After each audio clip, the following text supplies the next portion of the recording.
Good evening, ladies and gentlemen, boys and girls, one and all. Hello and welcome to today's slightly different stream. It is, of course, today's Ask Me Anything stream.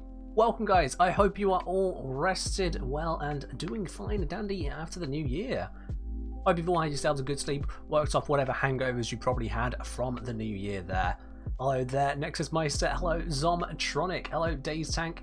Hello, Purple Rabbit. I believe we saw hello there, Adam Malik. Hello, Sasa DW. Hello, Blazer. Is that Blazer? Yeah, Blazer BK. I'm going with Blazer BK. How are you all doing today? How are you all doing? Days Tank, shut up. Shut up. Hello, Depressed Dan. Hello, Rainuva. Hello, Amakamak. Hello, Aldian. Hello there, Quizzage. Hello, usernames. Good morning, afternoon, night. It's a good evening here, absolutely. Here in the UK, it is most definitely evening time. That's for certain. But how is everyone doing? Oh, Rabbit saying they're mighty fine. That's good to hear. Keldon! Hello, Captain. Hello, my dude. Thank you very much for your resubscription and that's your second month of your Prime there. I believe that wasn't a Prime one. Yeah, that was a Prime one. Thank you very much, my dude. Enjoy you now, Bronze Mug. Cheers. Oh, you're working yesterday, Renuva? I mean, fair enough. I've worked a couple New Year's days myself as well. Once a New Year's Day and a New Year's Eve. Not the greatest, not the greatest. Usernames saying, first time using Twitch, where's the giveaway button? Hit the blue spanner at the bottom of the chat window. You'll see the giveaway button right there. You'll see it right there. 2P Suit saying, yo, just woke up. I was able to catch this. Ah, that's perfect timing. There you are then. Woke up just in time. I'm hoping that there's a reasonable time to wake up wherever you are. You know, if it's 7 PM where you are now, slightly wondering. Slightly wondering. Raven saying, can't complain, got overtime weekend holiday pay. Oh, nice. Okay, yeah. Places I've worked before now didn't really do weekend pay. It was just the hourly rate. So that you're getting that, that's a good thing. That's good indeed. Your quiz saying, does hitting more than once increase your chance of winning? Asking for a friend. No, it doesn't. First of all, you won't be able to actually enter the giveaway more than once, and even if somehow you manage to glitch Twitch and join more than once into that giveaway, the bot will detect it and just be like, oh, hey, there's a second entry here, let's just chuck that one out. So, don't worry, it's already covered. Hydrate, alright, Frosted, calm, there's a lot happening. Calm, Frosted. There we are, no, it's a left-handed hydrate, that's what you get. A left-handed hydrate. Chat is just Harrow access. Hey, it's always like that at the start of these kinds of things, suppressed, and you know that. And then the people who've just popped in out of nowhere, they get over it. They get over it nice and quickly. That bot always has a lot to say. I may have made that raffle text a little bit too long. Oh well, it's happened. Left-handed hydroid? Hydrate. Very similar sounding word. I know. Epic Warthog. Epic Warthog. Oh, that was, for some reason your username did not want to come out of my mouth there. And it was, hey, I'm ambidextrous, nothing wrong with left or right-handed drinking. There is nothing wrong with it. I, however, am not ambidextrous. That was just more a case of one hand was already on mouse, other hand said, don't worry, bruh, I got this. And then I was left-handed drinking. So it's not normally intentional. No, it's more just brain lazy. It's more just brain lazy.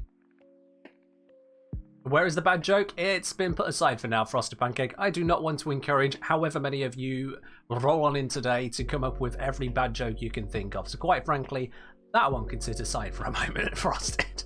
That can sit a little bit aside. Username say, do you always do YouTuber speak, like emphasizing keywords and stuff? How many online personalities do it? I mean, if you're here, you've heard my videos. Do I do a YouTuber speech? I kind of get what you mean, but do I actually do that? Do I? Anyway, UK's are saying, yo, Kengineer, so after the Slay the Spire stream, I went and bought Slay the Spire. Well, you're going to have yourself some fun then, because that is a good game. That is absolutely a good game.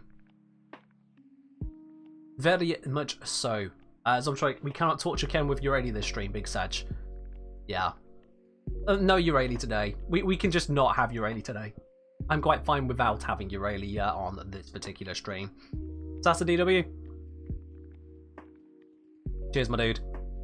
Cheers indeed. Now, I've got a whole bunch of questions from you guys. You've come out in your droves with question after question after question over in the questions for Ask Me Anything thread over on the Discord here.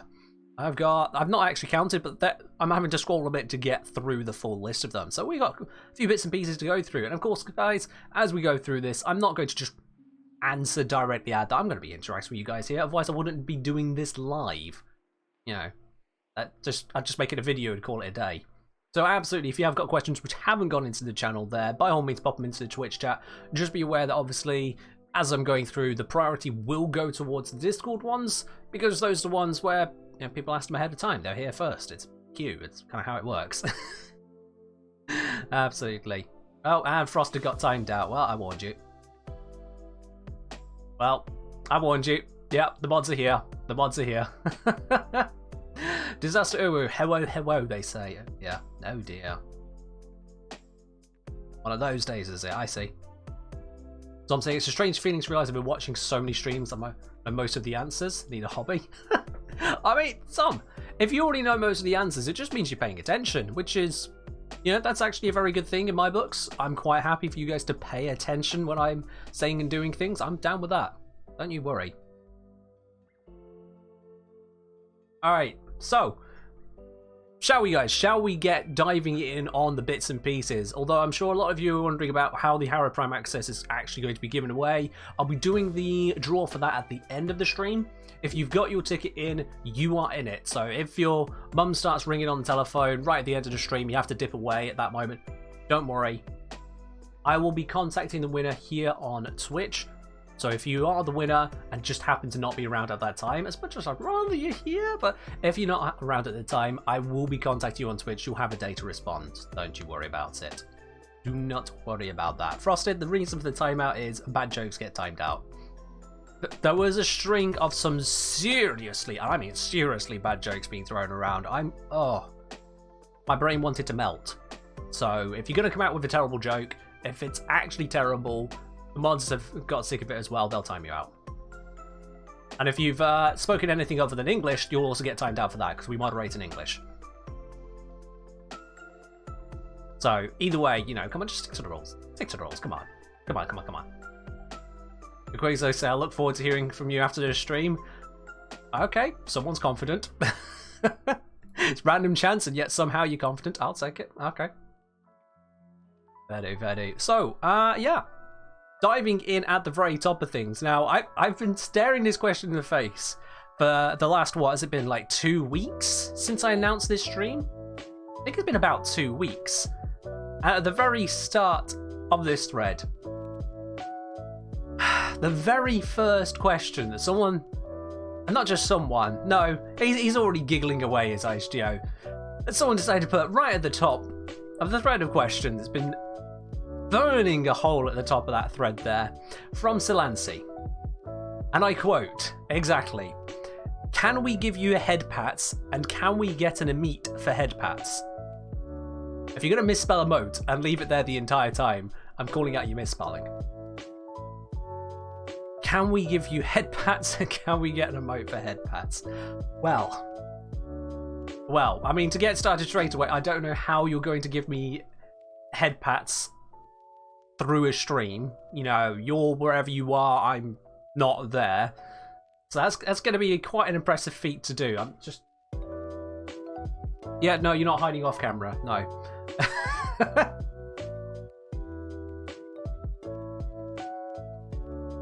That's the British equivalent of a head pat right there. Well, it's a hydrate, Quintus. It's a hydrate. I'll tell you what.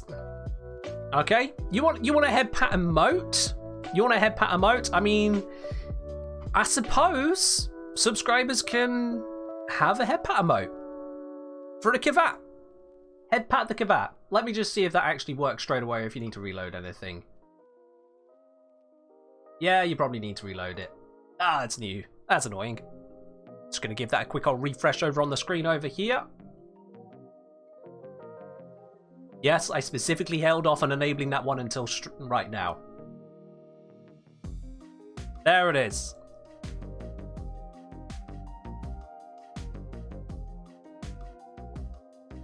If you refresh, if that's not worked for you, you'll be able to use it. There is now a head pat the Kavat emote. You wanted a head pat? I went and made a head pat happen. And that is one of my Kavats right there. There is this, the only Kavat I have whose ears don't go up and out of the way.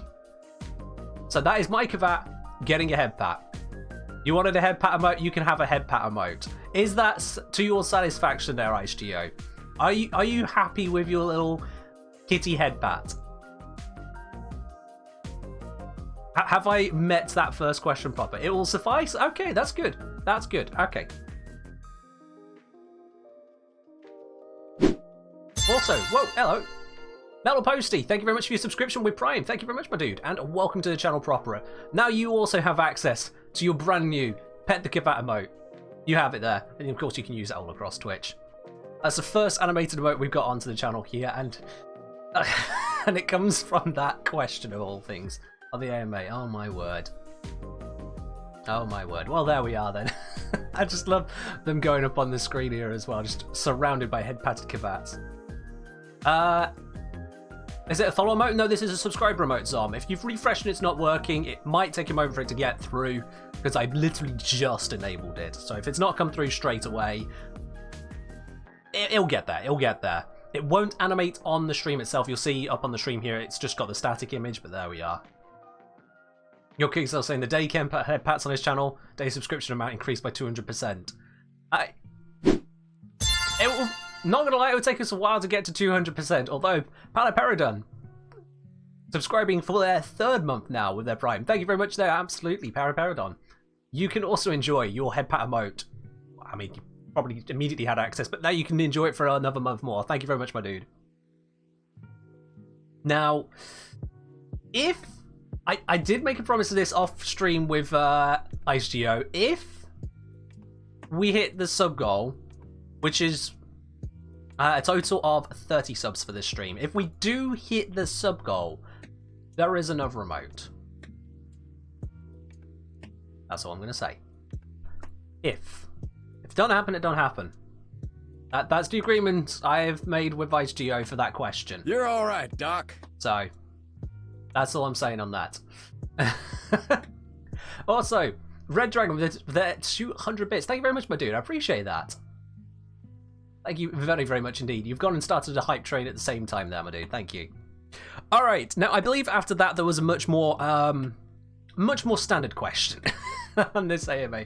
What a start that is. I've been looking at that question the entire time. Anyway, following on from that, we have a question from Pineapple Man. Pineapple Man posting up the question, what made you get into content creation? We've gone from the most throwaway, jokey question to the most deep and genuine of them all, I suppose. What made me get into content creation? And that's a good question. Don't give you Rule 34 artists any ideas? Well, Frosted, now you've said it. Well done. Well done. Moving on from that. In terms of getting into content creation, it's actually been a very, very long road, as it were. If you look onto my YouTube channel, you'll only see the videos going back to the start of when I did Warframe stuff. Only going that far back. Because the older videos, at this point, they didn't fit the channel. They weren't appropriate to keep on the channel, so I have unlisted them, or some of them even made them private. They are just out of the way. They're gone. They're not deleted, they're just not there. But we can take a little bit of a trip down memory lane, actually, for a moment.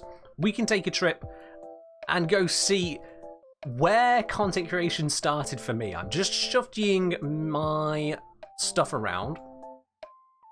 Because you see, content creation and just making videos, my very first video I ever uploaded was actually, wow, 11 years ago. 11 years ago. Do we want to see the horror of a video I made 11 years ago and has a whopping 42 views? I think 12, which at least are me going back and going, oh god, at least once a year. Just look, what is this? You want to see?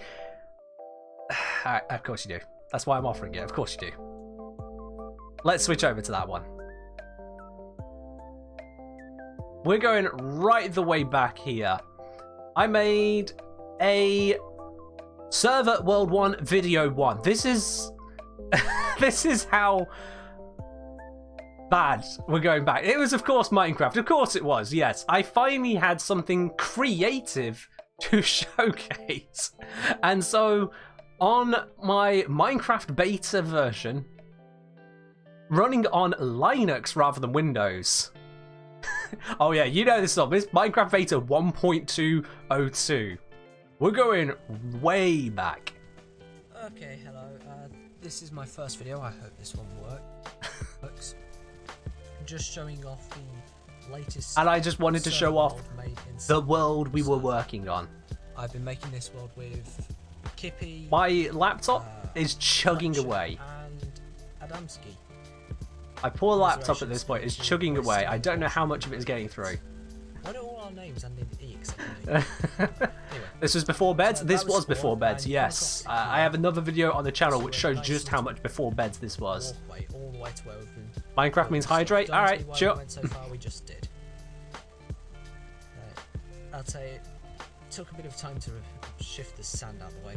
Oh no, a little bit of sand. Oh. I shifted far more than this on New Year's. Far more. I swear those weren't. Me and my brothers, we have our own realm at this moment, so I dip onto that every now and then. That's one of the ways I wind down from I built Warframe. This whole walkway once everyone else had left. Oh, the frame rate is painful because I remember just how much my computer was struggling. Yep, there's no hunger bar. There's no hunger bar, there's no experience bar. This is the back entrance actually to We've got the old wood, the old glass. Lapis didn't have a use at this stage. A lovely little 18-ish? rusty bar scene. So this would have been, yeah, I'd have been 17 when I did this. Around, music blocks. Frame rate was painful but so nostalgic, yeah. Probably can't. I go ahead and successfully, because of the lag, I was lagging so badly I accidentally broke a note block whilst recording this. Going on through, got yet another nice little walkway. That's how bad I was lagging. I was supposed to just be a left click and it broke the bloody block. Adam and Kippy's. And this was the monstrosity being made by my server mates at the time. I think it's meant to be some kind of monument. Yeah. Let's, they've I would like to certainly think used all of us have learned how to do better than this since then. Down here Ah, is apparently some kind of memorial. Even back then I was like, Freaks. what is this? Yes. Like, why? What is this? Do you have my age memorized? I mean, I did mention it just the other day, Zob. I did mention it on stream. Yeah, during the Slay the Spire one. Someone came in and was like, oh, dude, wow. I thought you were like 50. Oh, yes, I remember this. Excuse me? Yes, that is not Excuse me? 50? Did I really place that much DT? Anyway, I have an 8? yeah, that's yes, I have an 50% age. of what we've built so far. What? We're hoping to build quite a lot. So, yeah, this Minecraft beta, by the way, is so far back. This is when just punching TNT would have made it blown up. So that was particularly precarious there. And I think I was the one who placed it before the video, so, you know. I'm just saying, love your content, Ken. Thank you for your time. Dude, thank you as well for dropping by here. Glad you appreciate it. I'm actually a timeless conceptual entity. Well, I do intend to live forever. And so far, so good. So, you know, I mean, it's working. There we are. Okay then, so... Yokizo, are you... That's all it is for now. Again, thank you to wow, okay, Yokizo. Okay. I see how it is. I see how it is. 17 plus 11, definitely 50. Yeah. And I hope the rest of them... To be fair, my tonal quality is very mature for someone without vocal lessons. Well, you see, I grew up in a part of the UK where the accent is not exactly revered. It's not real liked, okay? And I grew up not wanting that accent. So instead I have a much more neutral British accent, as it were. Or neutral English accent. So, yeah. Chess has more frames per second. Dream recommendations? Oh, yeah, I watched Dream. I mean, I went through, like, 3 or 4 Dreams videos yesterday or the day before, so that's why there's a load of Dream stuff up at the moment there. But, yeah, so that was where I started in terms of video making. That was 11 years ago, and already then I was wanting to throw together at least a video or two. That was where I started. And since then, I have made a variety of other videos. I have made a variety of videos which you guys don't see on the channel. Again, they're hidden away. So, the Minecraft series didn't continue. Surprise, surprise. With a frame rate of about -1. Yeah, I didn't continue doing that. But I have since made videos. I did a guide on RuneScape on how to do dungeoneering. I delved into making a bit of a montage for Halo because everyone's gone and done that at some point. I mean, if you really want, I can bring up some more of these old ones if you really want to see just how bad they were. Fair warning, they go down before they go up. They go down before they go up, so fair warning if you really, really want to see that. Oh, it makes me cringe. It really does make me cringe. That was probably 4 to 5 FPS. Yeah, that's about right. That is about right, Soda Cross. It was actually single-digit FPS on my poor little laptop back then. And of course, I had to expand the render distance so it wasn't just fog everywhere for the video. It was painful. Listening back to it, like, I can hear the bits of me that have stayed, and I can hear the bits of me that I put away. So I'll say, ask me maybe if you have time after the other questions. Oh, we've definitely got time. We've definitely got time. Don't you worry there. We're only 20 minutes into today's stream. Don't you worry about that. I must have been happy when Optifine came out. Optifine came out after I got proper gear, or at least more reasonable gear. I've continuously been upgrading my stuff. But yeah, Optifine is a great thing on Minecraft.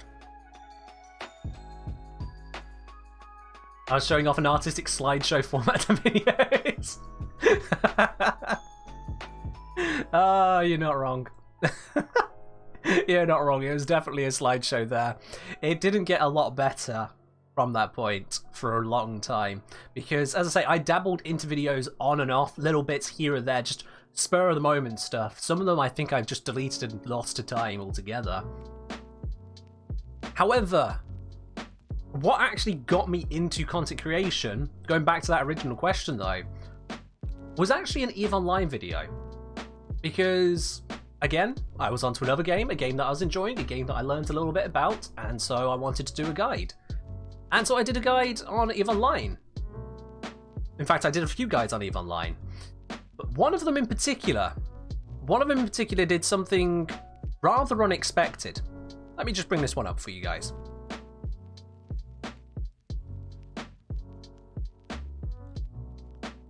This horrible quality. We've not even started the video and you can see just how terrible the quality is. It's horrifying. Hello YouTube, and welcome to my EVE Online mining video, updated for Retribution.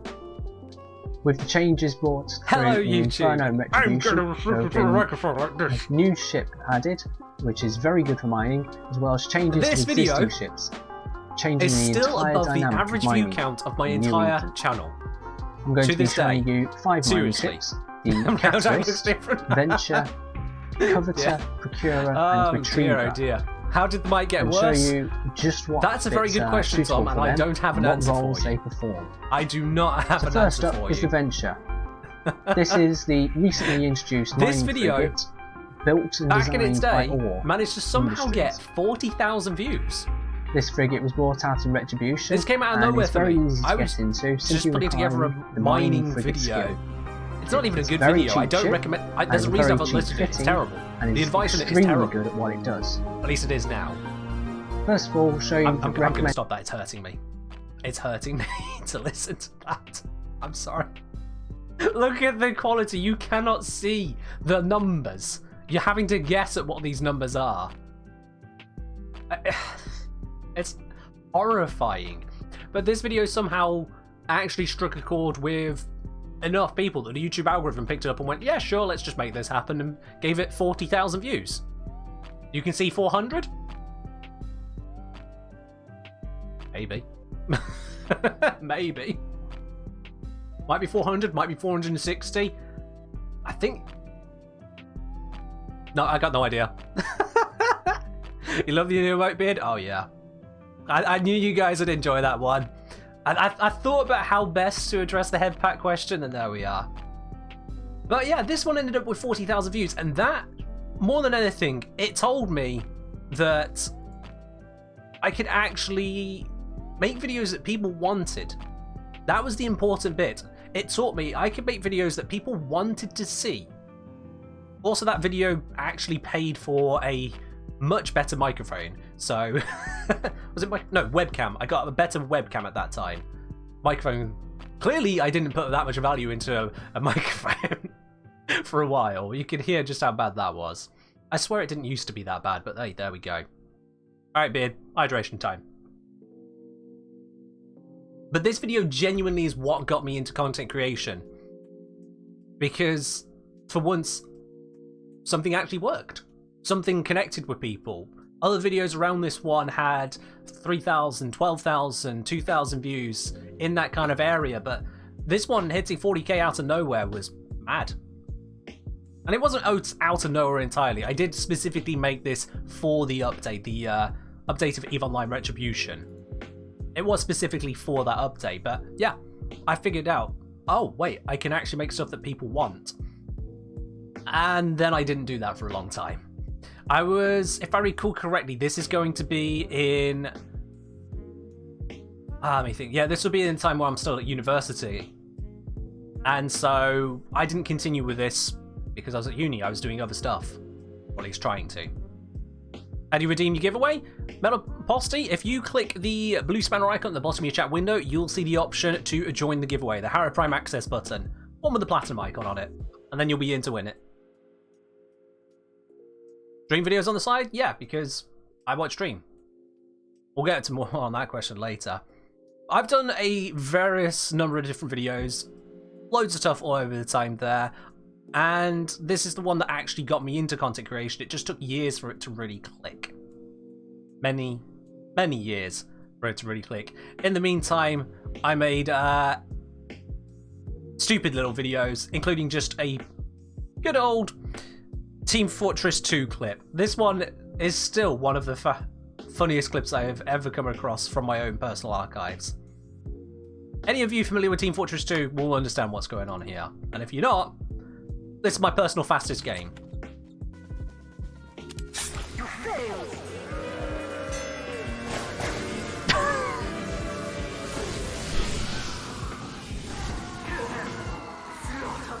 I have never never played a game as quick as that.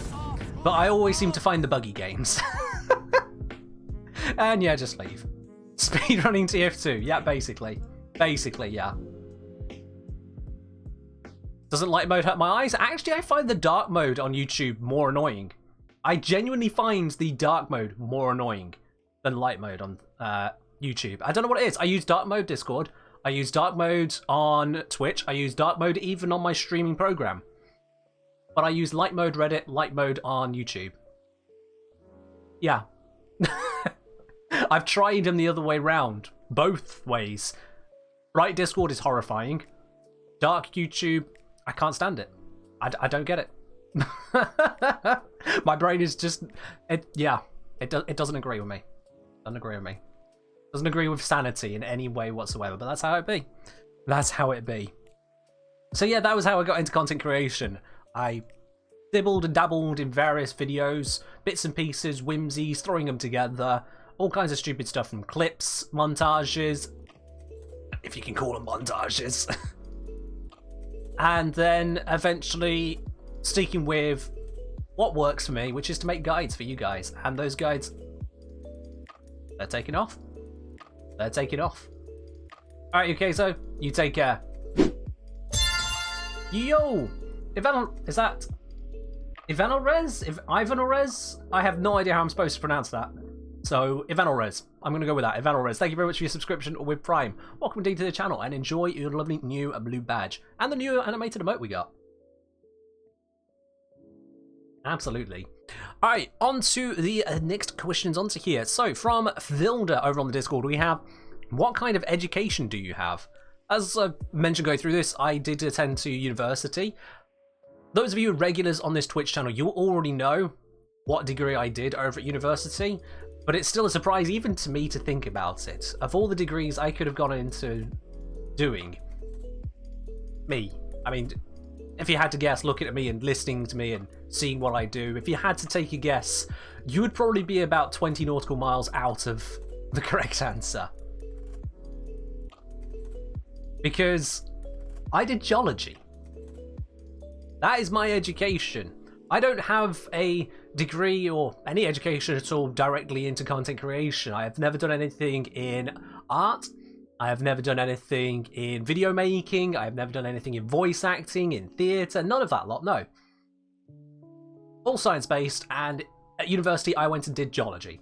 The study of the earth, rocks, and its materials. Gotta say, it wouldn't have been my pick. Now, looking back on who I was and how I am, yeah. That wasn't the right pick. It wasn't the right pick, but there we are. I have a geology degree. It was a typo? Well, fair enough, friendly Catholic. But, yeah.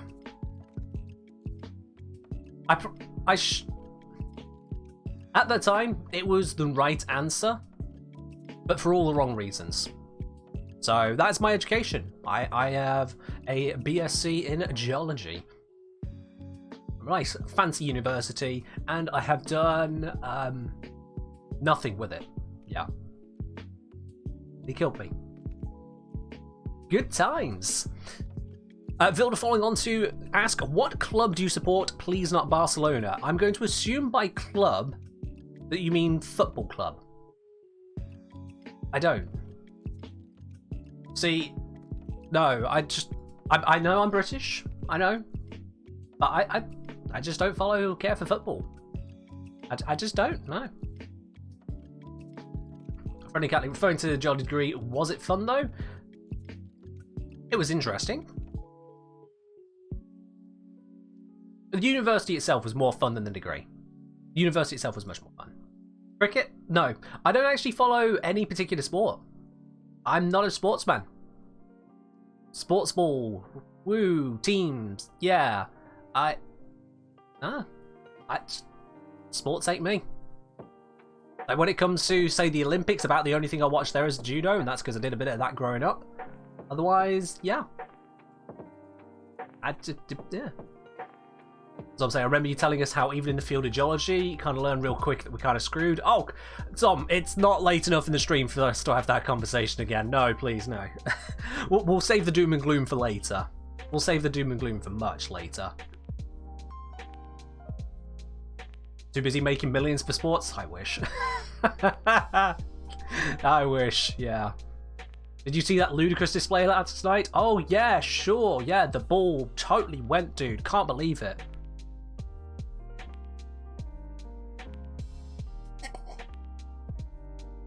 Yeah. Anyway. So yeah, what club do I support? I don't.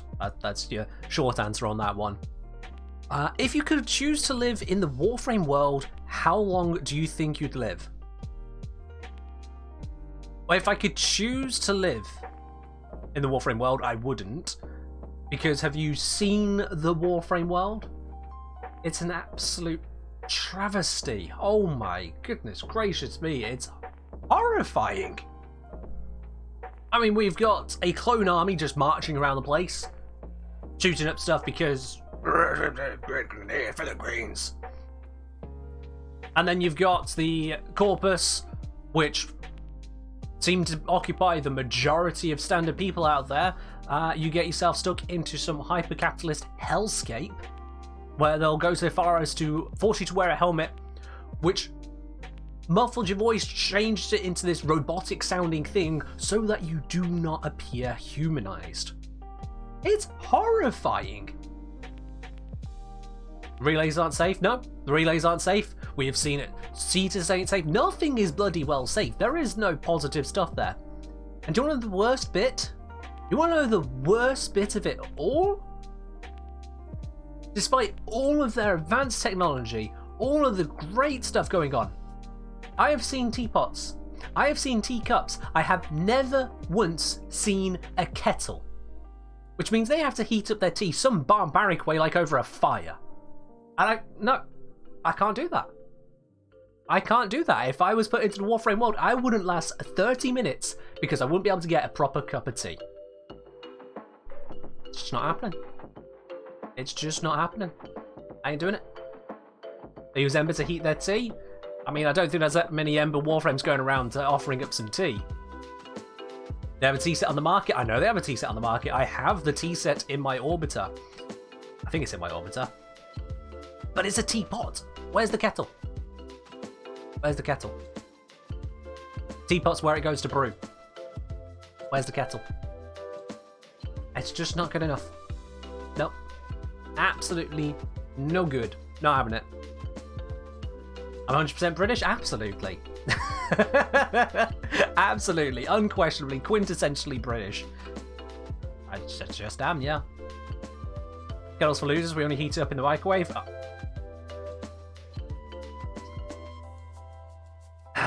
Damn colonists. I think the microwave's the answer for everything. Anyway. Unhydrate equals death? Yeah. I mean, this is the only way you can hydrate properly. You know, water's something, but tea is the right way. Tea is the right way. What keeps me going?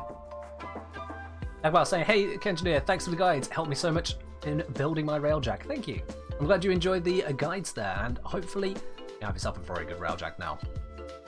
Would I consider doing a Sevagoth build guide? Sorry, hold up a second. Exclamation mark Sevagoth. Let's see if this works. I did a Sevagoth build guide. What do you want about?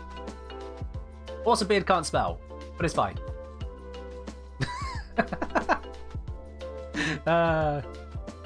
Don't worry about it, Beard. I got you covered this one.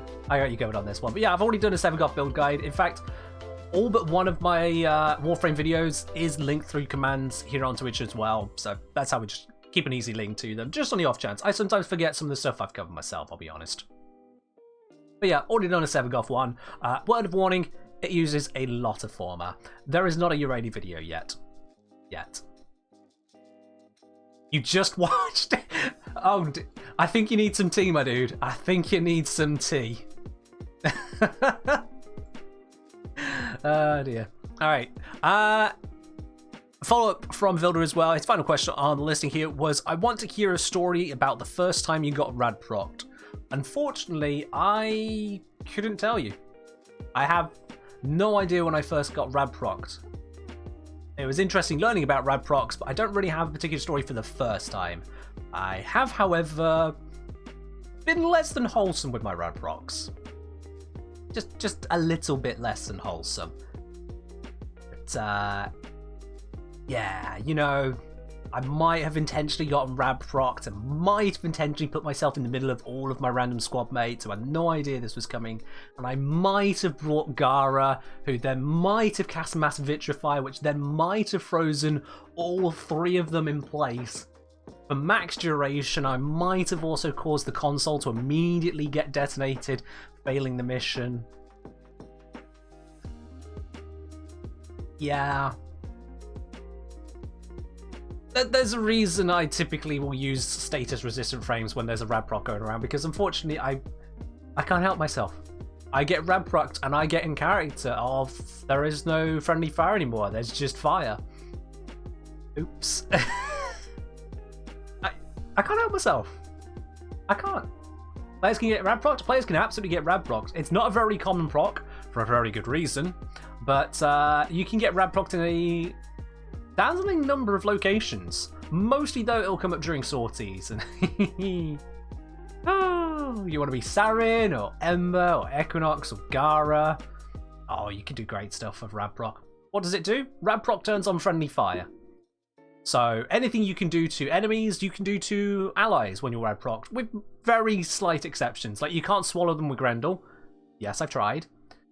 You can, however, if I recall correctly, you can swallow Umbra whilst the player is in operator form. If you have a Radproc. And that's fun. Sadly, if they transfer back, Umbra just pops out, but if they don't transfer back, you just stolen their Warframe. Yep, you take Umbra for a ride. What about Drifter Operator? Can't swallow operators, no. They are indigestible even for Grendel, somehow. Void magic. Whatever it is. I don't know.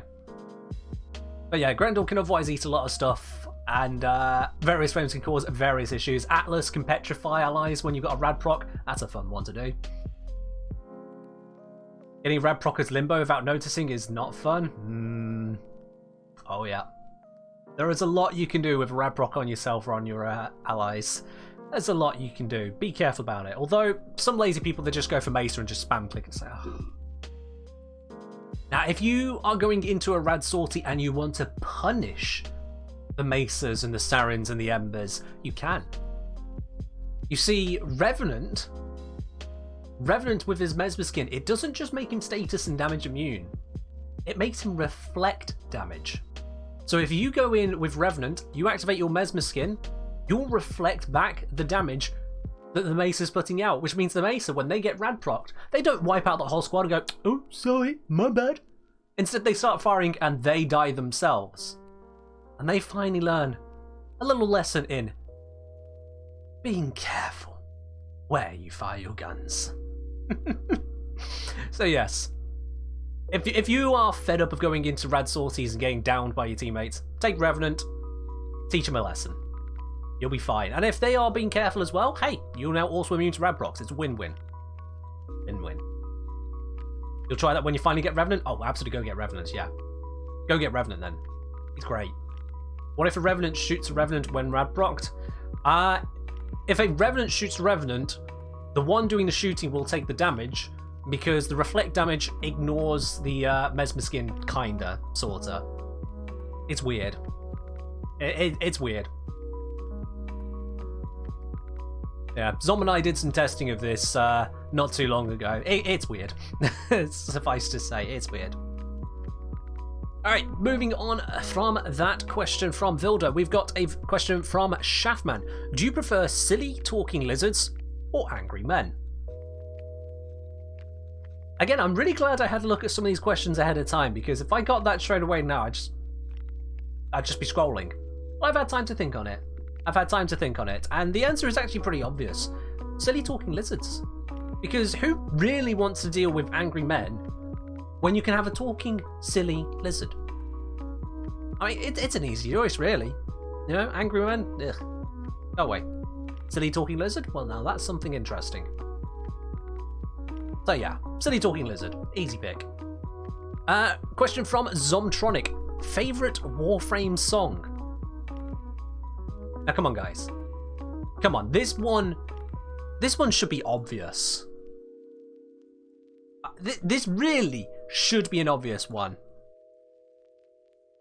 I mean, what other song could it possibly be? What other song could it possibly be? There's only one right answer to the favourite Warframe song. Come on now. Sleeping in the cold below is better? I mean, you can have your opinion. You can have your opinion. I disagree. I disagree. There is only one right answer to this to me. As good old we all live together. I mean, the question is now, do I let the whole thing play? Do I let the whole thing play?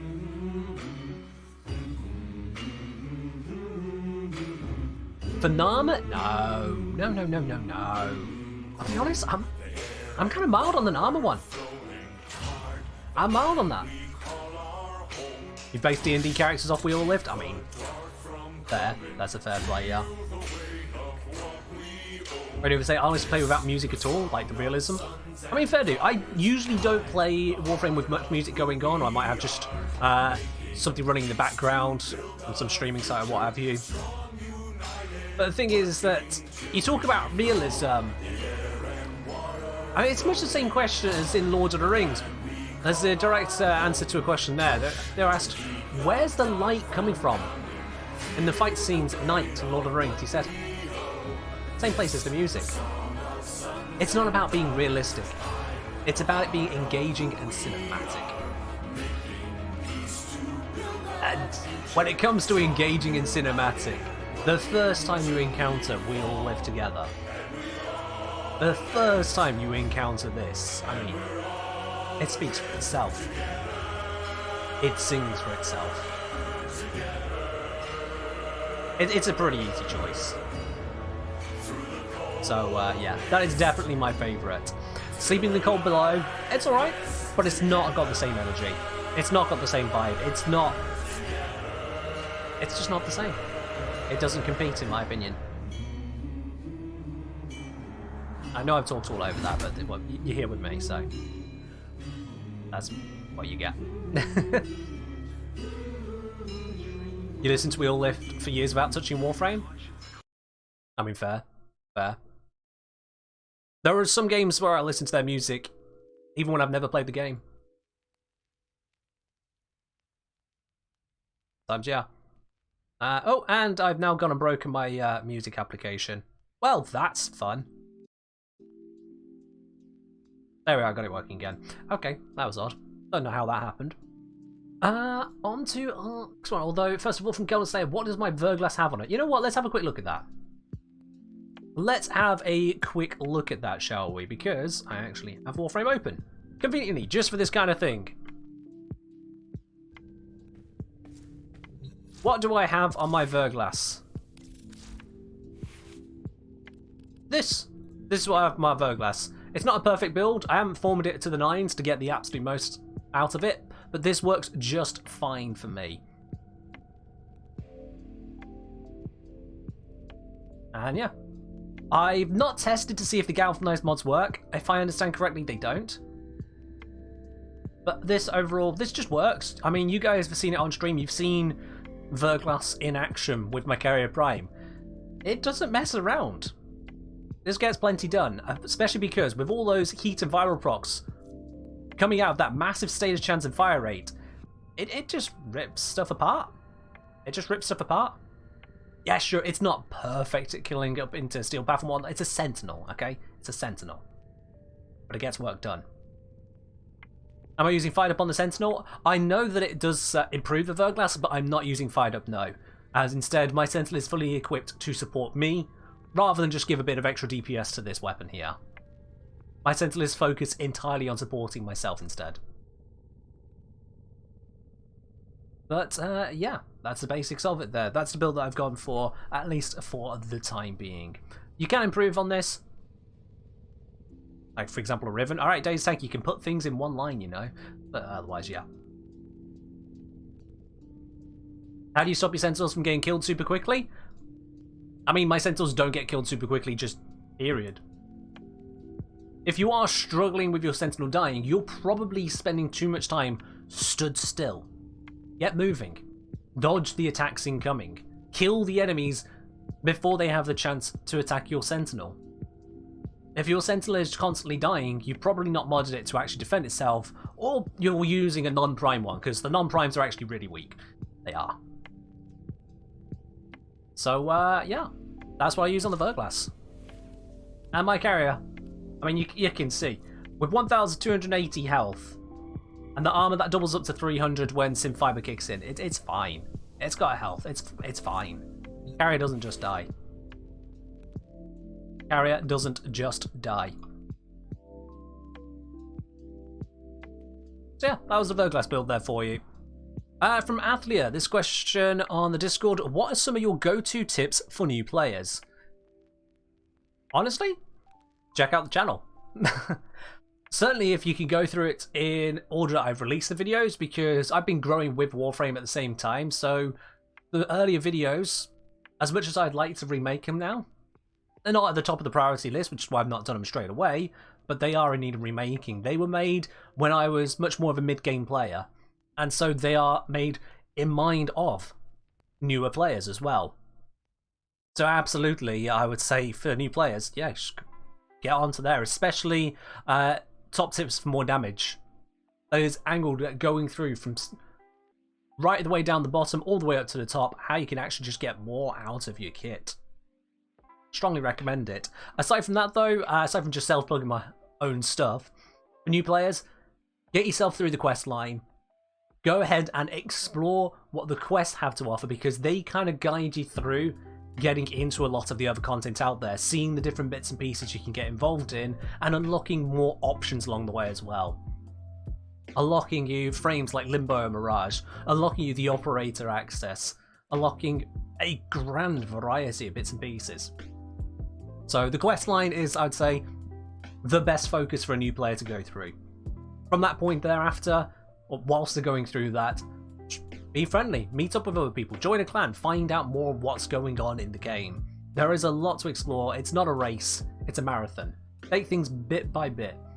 I know a lot of people, they look at the 72-hour build time on a Warframe like, what am I supposed to do now? Do something else. The game is massive. Go do something else. I've always got something more to do. So has everyone else. So go enjoy some other part of the game. Have a little bit of patience. And if you're burned out on that, go touch grass. Those would be my go-to tips for new players, absolutely. Oh. From username, does adding extra precepts to a Vulp file or Kavat, if I have free mod slots, slow down other precepts? Potentially yes, because whilst they're spending time doing those precepts, they're not doing the other ones. There's something to do with priority order of modding as well, so the ones that you put earlier in the modding, so that's towards the top left, those ones take priority over the ones to the bottom right, is my understanding. So yes, there is a slowdown as a result there. However, it does depend on exactly what precepts you're working against each other, of course. It's saying Warframe's not a race, it's grinding extravaganza. Yeah.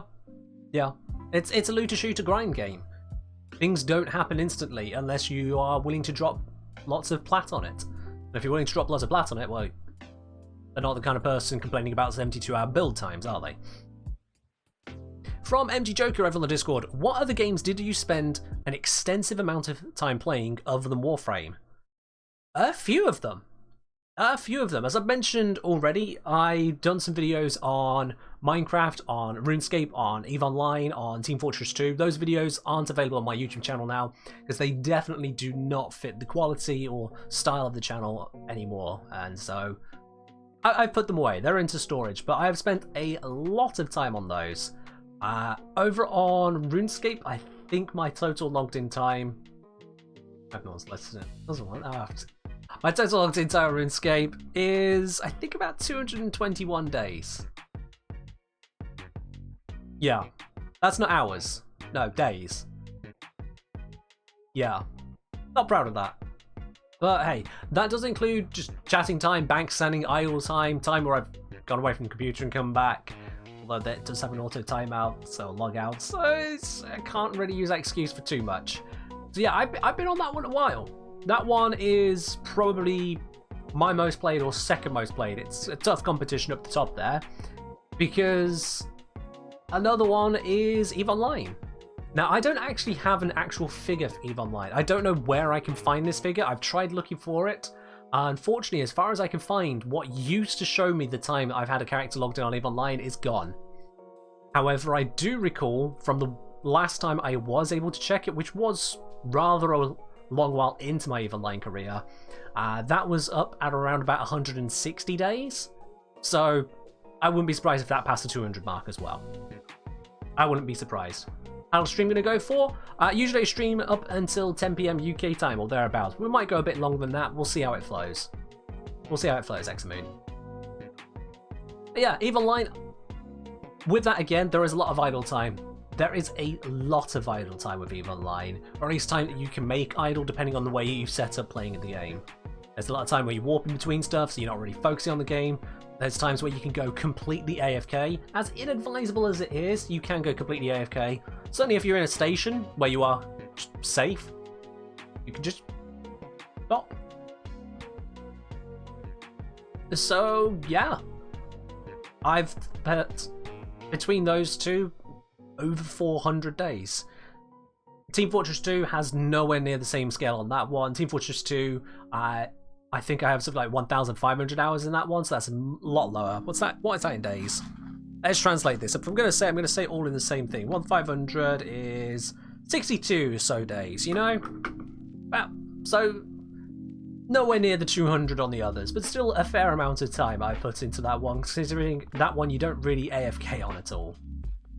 Am I still playing those games? No, I'm not. I still play TF2 very occasionally, but EVE Online I've stopped playing that one. RuneScape I've stopped playing that one entirely, yeah.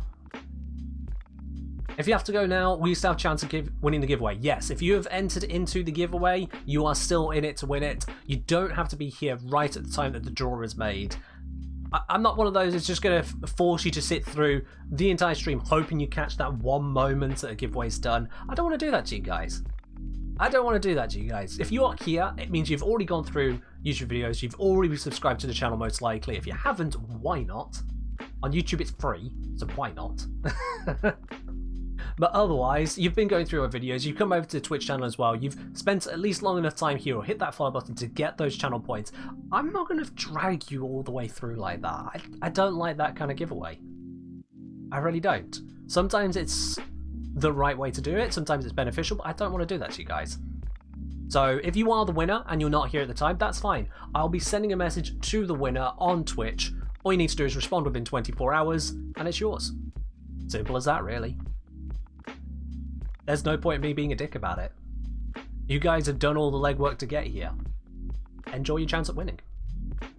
Username saying about the combat thing, I'm using Panzer Resurrection, Viral Claws and Sharpened Claws. Is this priority order? Should I remove Sharpened Claws? I think you're doing fine with that one. You wouldn't need to remove Sharpened Claws. You should be fine on that. Alright, Hexamoon, you take care then.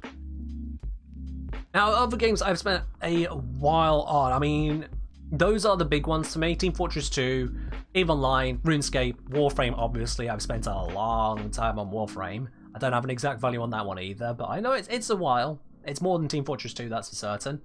Blind guy playing? There you are. That's the last of that mug of tea. I'm going to need more at some point. Oh well. But yeah, absolutely. Our reveal for Warframe. Oh, I can see how much is in the profile here for you guys real quick. Let me just bring this over to that. Let's have a look in here, shall we, guys? Mission time alone, 1,358 hours. That's just mission and simulacrum time. And I spend a lot of time researching things. I'll spend a lot of time just poring over the wiki. I'll spend a lot of time outside of missions, checking between different options, this, that, the other. And if you consider all the time I'm doing the math and building the videos as well, yeah, it starts to get a little bit insane. That starts to get a little bit insane. Top 3 favourite games, though?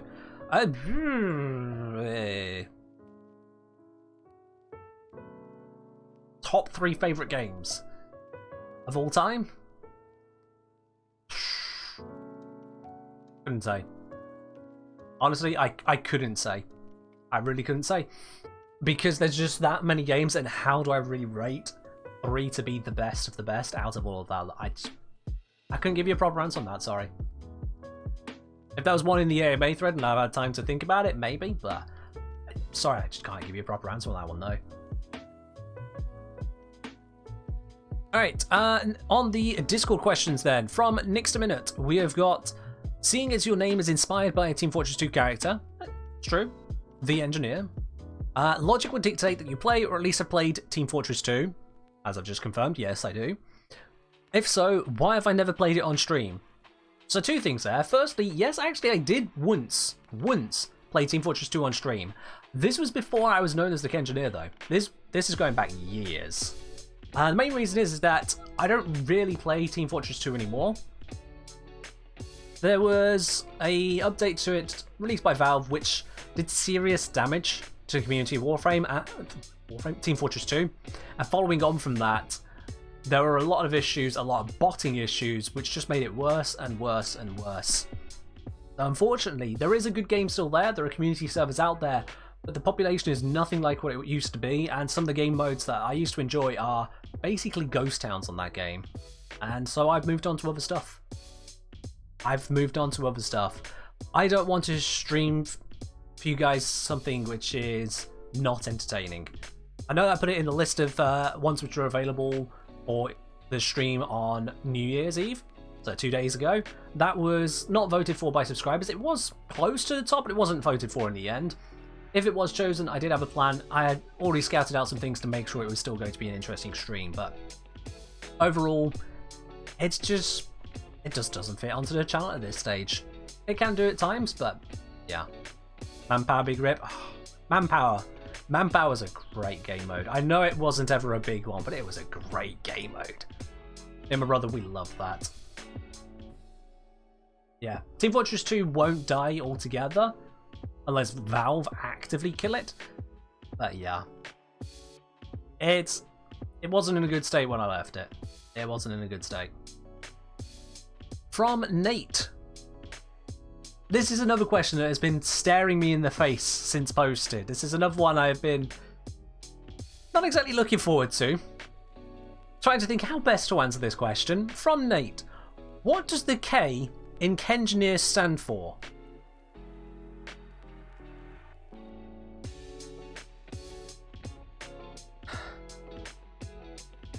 What does the K in TheKengineer stand for? Yeah.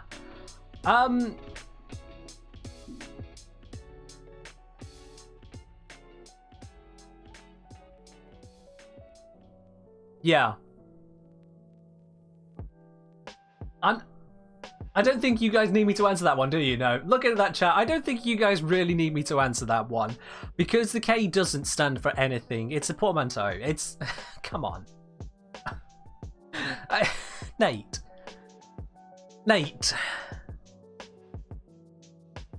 Yeah. My name is Ken? Yeah, my name is Ken.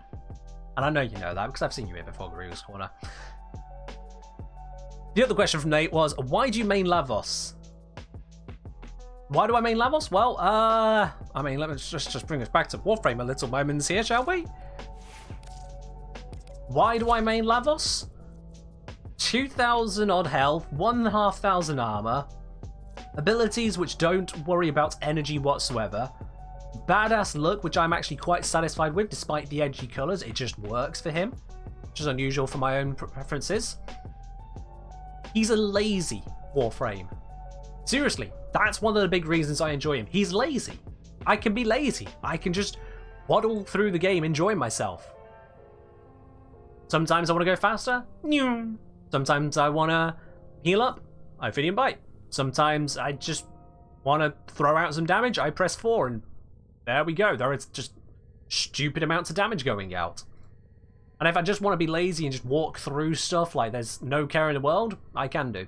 He is a very lazy Warframe without being too lazy. He's not in Naros levels of lazy where even you look at the abilities, you're like, okay, what can I do with this? He's got options. He's got options to become more active, especially with Swift Bite. You can go hyper-active with the casting. Or you could just be lazy. Or a bit of both, all in one frame. That's great for me. Because, I'll be honest, I'm a lazy person. When it comes to gaming, I will be lazy. I will take the easy road. I've only just noticed Lavos has heals. What? How have I only just noticed? Huh. Yeah, I'm not very attentive. I don't do fashion, me. I don't do fashion. There is a roughly humanoid figure with a roughly box-shaped thing which fires rockets, and that's what I mostly see, yeah. Yeah. Your lazy Warframe is Wukong? Well, funnily enough, sorted by usage, my second most used is Wukong. So I've got lazy and lazy. And then I've got Equinox Prime for, you know, lazy. Yeah, but is there a new way to farm Ire? So with the video that I've got out on Ire, the only thing that's really old about it is the fact that the the ghoul bounties don't work the same way anymore. DE completely changed the drop tables for the ghoul bounties, so they are not the way to farm Ire now. Instead, it is to go for the tier 4 and 5 bounties on the open worlds that drop Ire. Take your pick your favourite one. That'll do it for you. But yeah, my top 3 frames are Lazy Tank, Lazy Dodge, and excuse me, I sneezed. That's my top 3. Yeah.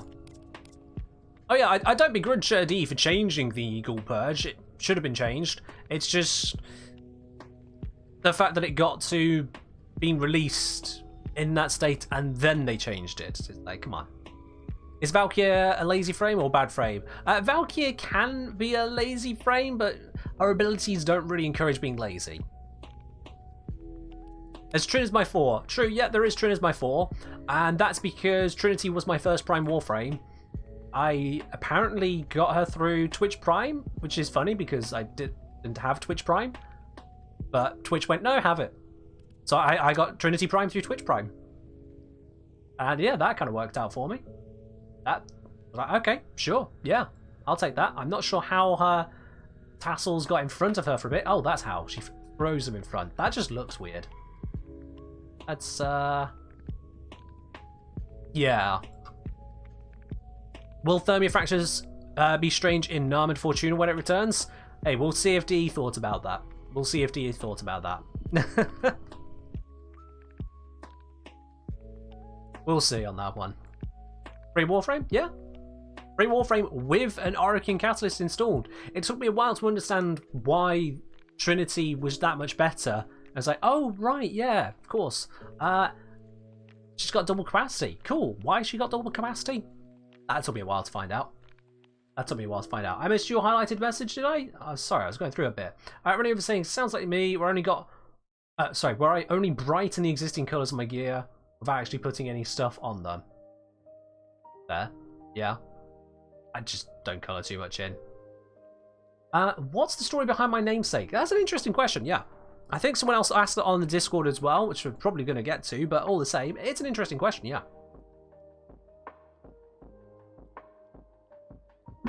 And it's not what you expect.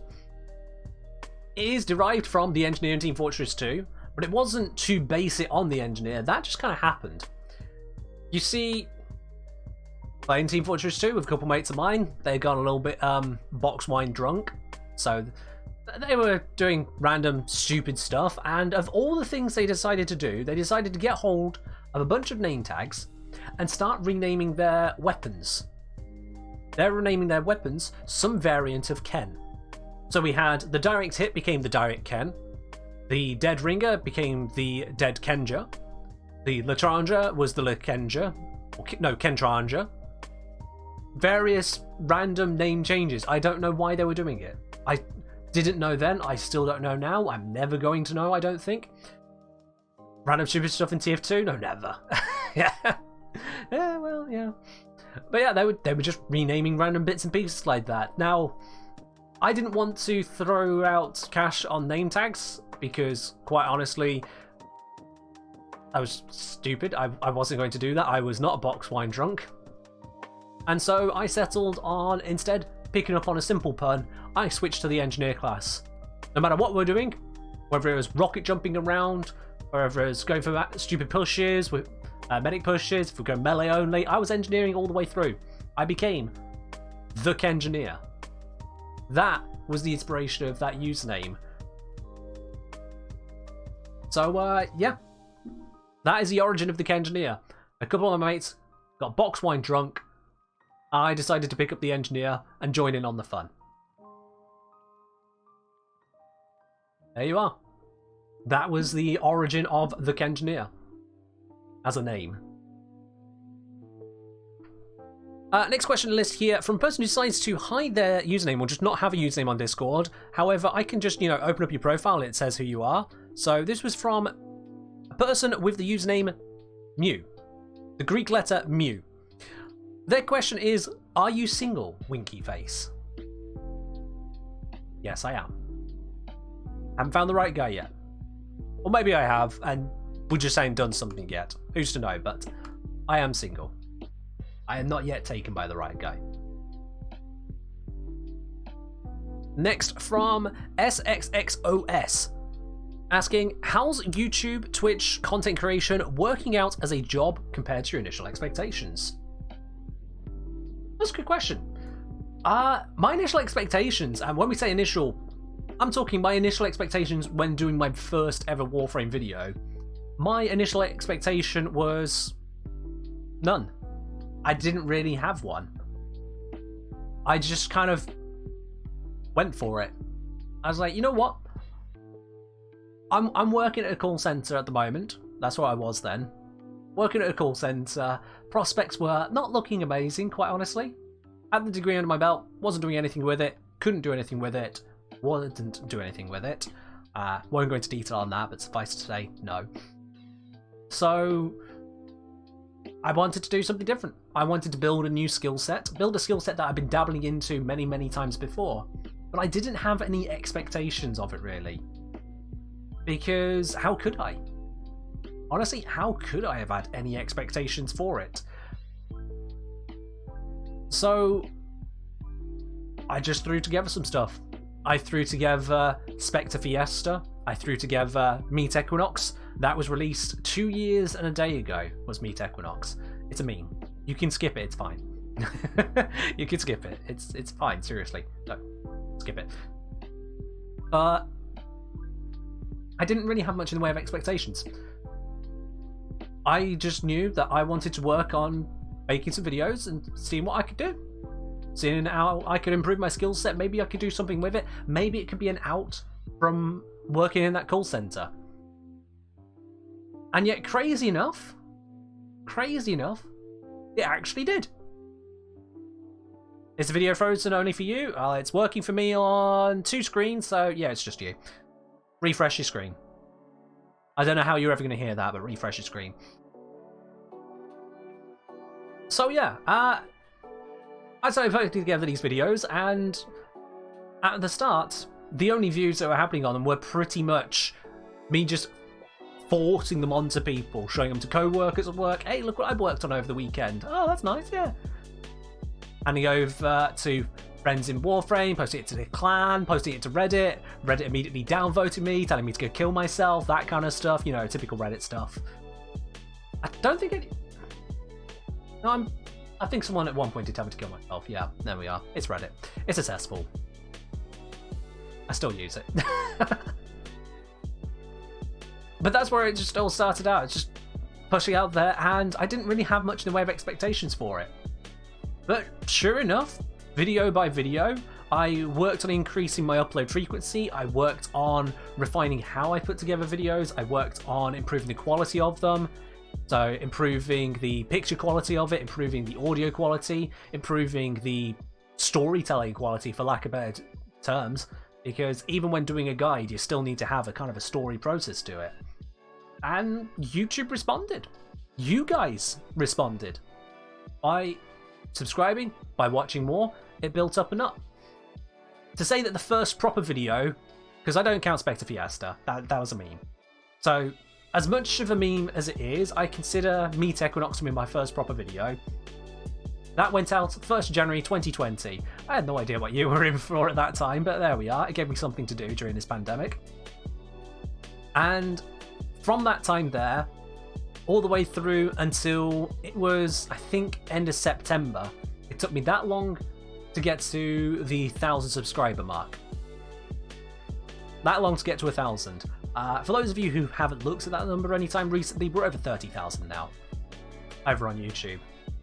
Obviously not here on Twitch, that'll be something different altogether. 30,000 subscribers. A little over a year ago, it was 1,000. I couldn't have expected that, honestly. Hell, when I didn't expect I'd get to 1,000 like I did. I can't remember if it was the watch hours or the subscribers that got to YouTube's internal threshold first, one of the two. But yeah. You think you found me from where I was talking about what frame takes longest to farm? I think most people did. That video has exceeded every expectation I could have ever had. That video is bonkers for me. Absolutely, utterly, totally bonkers, because it has over 300,000 views. Which means over 90% of the people who have watched that video haven't subscribed. You absolutely... That video is one of the few times I have completely skipped a week on uploading because it needed the extra time.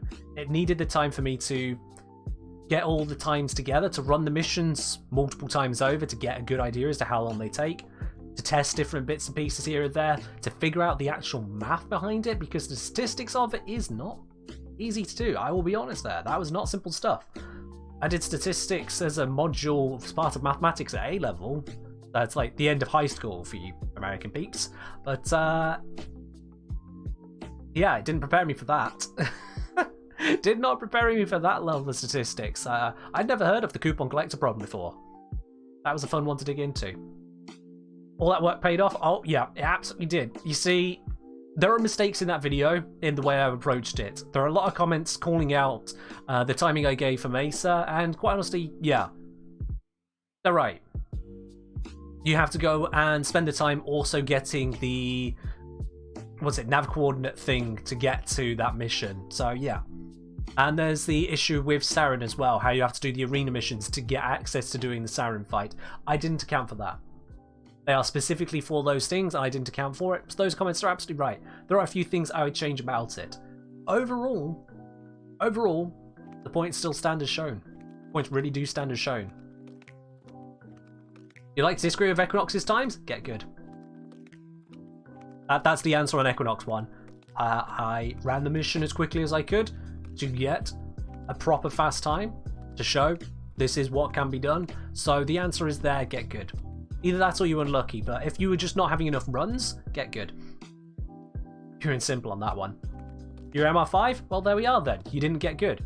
Once you get good, then it's a lot faster. You come at me like, oh, I was MR5, it took me longer. Yeah, of course it did.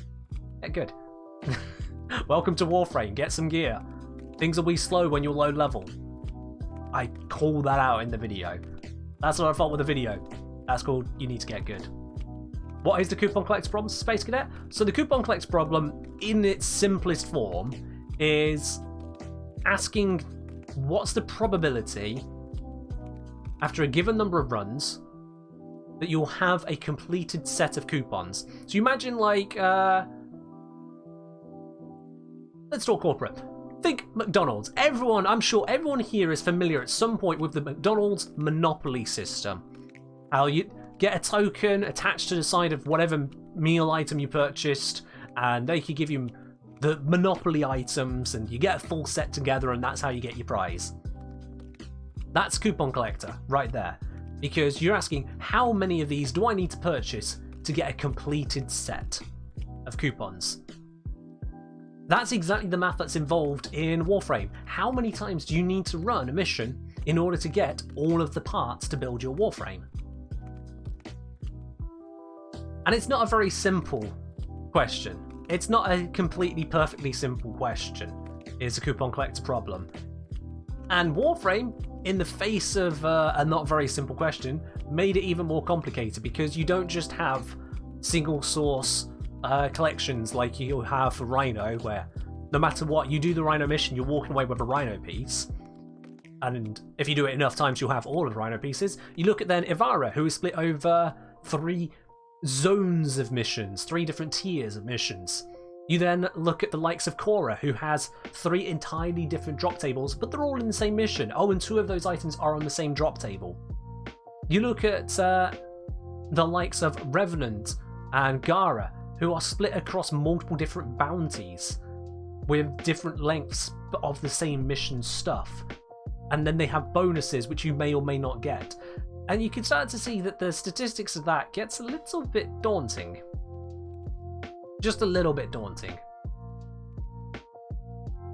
Sort of off topic, but didn't Monopoly get caught releasing sets that are all but uncompletable with only like 5 of a given coupon?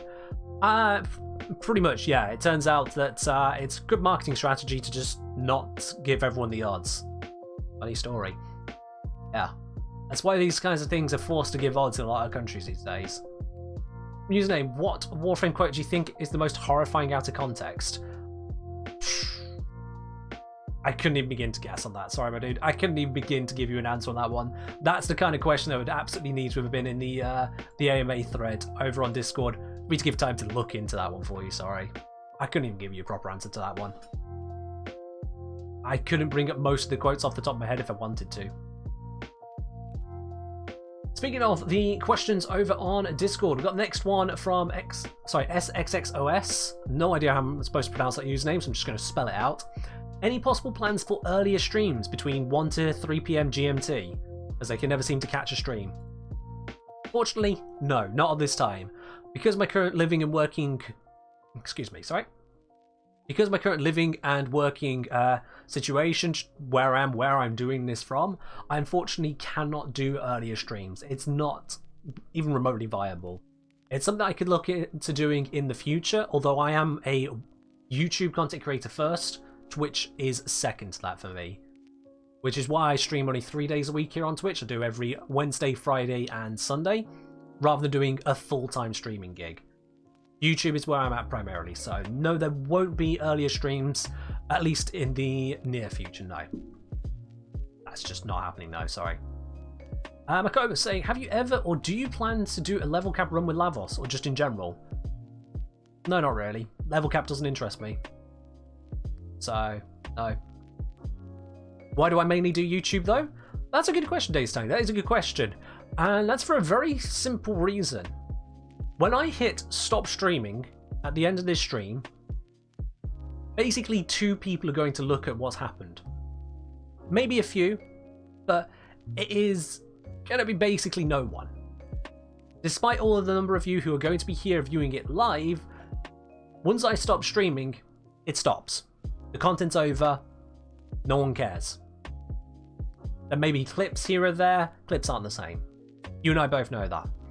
Over on YouTube, the content is there forever. I create mostly evergreen content, which is to say that it isn't just relevant now, it's relevant for an extended period of time. That is stuff that people will keep on coming back to, keep on finding useful. The majority of videos anyway, there's a couple that can just be gone. And that means that as a result, the amount of effort I put into YouTube compared to the results I get on YouTube is an order of magnitude different to the same results here on Twitch. Completely different. And so that is an intentional choice by myself. Because YouTube just hits that much better. It does. And so that's where I put my focus. Not to say that I neglect Twitch. Twitch just comes second to YouTube. Always has done. I started doing YouTube well before I started doing Twitch content. And it's going to keep holding that position. Unless the world completely shifts. And for that, they would have to have YouTube fail. I don't see how Twitch streaming could succeed. Is the video feed down? It's not down, Mr. Toblerone. I've got it up on my second screen. You just need to refresh yours. Sometimes Twitch does Twitch things. That's another reason not to focus Twitch. Twitch isn't exactly amazing in handling Twitch streams now, is it? Hi, welcome to 2020 Season 3. Current task, survive Omicron. Yeah. It's funny when you think about it, you know, normally sequels are named sensibly, but here we are following on from 2020, we're now in 2022, and yet the original sequel was not 2022? I don't get how we're naming these years, you know? That'll solve the math problem of YouTube versus Twitch. I properly investigated it, yeah. And I continue to properly investigate it, because it's not a done and dusted answer. It's an ever-evolving thing. I am always looking into basically the direction to take the channel next. I'm always paying attention to that kind of stuff. You guys won't see that. You'll just see the results as to what video comes out next, what next thing I do here on Twitch, what announcements I make. You'll just see the results end of it, but there's always those investigations going on. I'm always looking into making sure I can continue to deliver what is best to you guys. And that's how there was over 500,000 views on my YouTube channel on December. Over 500,000. I'm not getting that here on Twitch. Pure and simple. Alright, from Shadvox on the Discord, it was, in some of your videos, I've seen you show a graph. Which software or website do you use to make those graphs, or are they pre-made? They're not pre-made, no. All of the graphs, all of the mathematical demonstration you see on my channel is done by me. I put it together. So I'm not having anyone else do that. That is core TheKengineer stuff. That's me. In terms of how I do it, let me just switch my screens around here. There we go. I use Google Docs. Surprise! It's a spreadsheet. It wouldn't be a TheKengineer thing if it wasn't a spreadsheet involved in some way whatsoever. And yeah, this one is from the viral versus corrosive video. At least this was some of the data involved in it, and various other bits and pieces I investigated at the same time.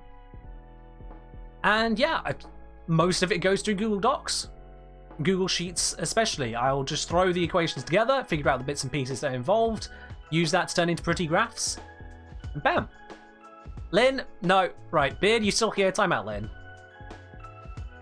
I'll leave that to your judgment if that's worth it, but Lynn needs a timeout for that terrible joke. Nope, Lynn. Nope, nope, nope, nope, nope. Nope, nope, nope, nope, nope. That's terrible, Lynn. You know the rules. You've been here often enough. You know the rules. You got a silver badge. You know what's up. The amount of numbers on screen is literally running PC. Oh no, this is nothing. This is nothing, guys. Okay? As some spreadsheet, EVE Online player, of course, there's spreadsheets. I used to have a spreadsheet for a manufacturing business I was running in EVE Online, which had somewhere in the region of 36,000 lines to it. 36,000. That was just to make sure that I was getting the ideal reprocessing from melting down scrap material that other people were importing. Yeah. Why docs, though? Because it comes with the hosting of my website, which is itself just a portal. But yeah, it works, Days Tank. It's a spreadsheet like any other, and it works. Also helpful is that I can access it anywhere. Yeah, it's cloud-based, so it's useful in that sense to me as well. All my stuff just runs through Docs because it's all just part of the same package. No point messing with what works. And you can see how the investigation worked out on this here. You can see the data and the way I put it out to create those smooth curves that we saw in the viral versus corrosive video. And you can see even just a bit of conditional formatting to demonstrate when there's the switch over to where corrosive began to take that little bit of a head step in terms of status effects over viral, but very limited. Do I have an EVE Online spreadsheet right now? No, I don't. No, that has gone. That has gone. The jokes about EVE Online and spreadsheets are not unfounded? True, although most of the jokes are more about the overview, which does also look like a spreadsheet. Yeah. So, yeah, that's how I create the graphs. Pure and simple. That's just how it works on that one. I hope that fully explains that there for you there, Shadvox. And if any of you are interested in the data behind the videos, if you do want to see more of those spreadsheets to look into how the math is actually figured out, or just dive through it, explore it for yourself, see if you can come up with any more interesting conclusions from what I've put together, head on over to the Patreon, which Beard has very nicely linked. You saw where that was going. I make all of the data that I use from my videos available over on the Patreon. It's under a section called Meet the Math. Because again, I'm inspired by Team Fortress 2. They have Meet the Team, I have Meet the Math. It's perfect. Embers Gaming, here's to you. Thanks for the hydrate. So if you do want to see more of the stuff behind the scenes there, as I say, I make it available on the Patreon. If you do want to support the channels and help me continue to bring this stuff that I do to you guys, that's the way you can do it. Or one of the ways you can do it, I suppose. I mean, you can always subscribe on Twitch or do one of the other bits, grab yourself merch, whatever. That's where you get the data. The data is only on Patreon. Alright, in the Discord thread, the next question we've got then is from Esprit. Are you worried about content locking yourself? And if not, what are your plans for the future if Warframe becomes less relevant? That's another good question. That kind of ties into my expectations and considerations with doing YouTube, Twitch, that kind of stuff. I'm not worried about content locking, but it is a matter of concern I am permanently aware of. It's one of those things I can't just ignore. I am a Warframe content creator, first and foremost. There's no getting around that. The 30,000 of you that are subscribed to my YouTube channel, you are there for Warframe. You're there for the math, you're there for the guides and info that I put out, but you're there for Warframe. I'm not an idiot. If I were to switch over to another game just like that, a good 90% of you wouldn't even click through. You wouldn't give it a second thought, and YouTube would go, what the f*** are you doing? Understandably. Hello Fidelia. Hey, finally got to watch you. Welcome, dude. Welcome into the Twitch chat here. But yeah, I'm not worried about content locking myself because it's growing. Warframe is growing. The channel is growing. All that side of stuff, I'm not worried about it at this time. To, I suppose, not so much mitigate it, but have a foot in the door for other things is why we have the Friday streams being not Warframe. They've been among us for the longest time. It initially started off as a variety stream with the very simple intention of streaming and touching the waters of other games. TheKengineer style. Excuse me, that water is not arguing with the tea. Surely not. That's impossible. Where that came from. As I was saying, yeah. I did the Friday streams as a variety, so I could just pitch more out there, test the waters with other games, see what is going to be interesting. But with the way that the pandemic kicked in and the way that Among Us was received, that became the mainstay for a year. As and when the Among Us streams die back down again on those Friday streams, that's when we'll transition back into having more of that variety there, dabbling in other games, and that is one of the ways, not the only way, but one of the ways that I am ensuring that I avoid being content locked. Sassadwur. There you are. No, you can't drown me with hydrate. There's a time limit on it. You can't do it too many times.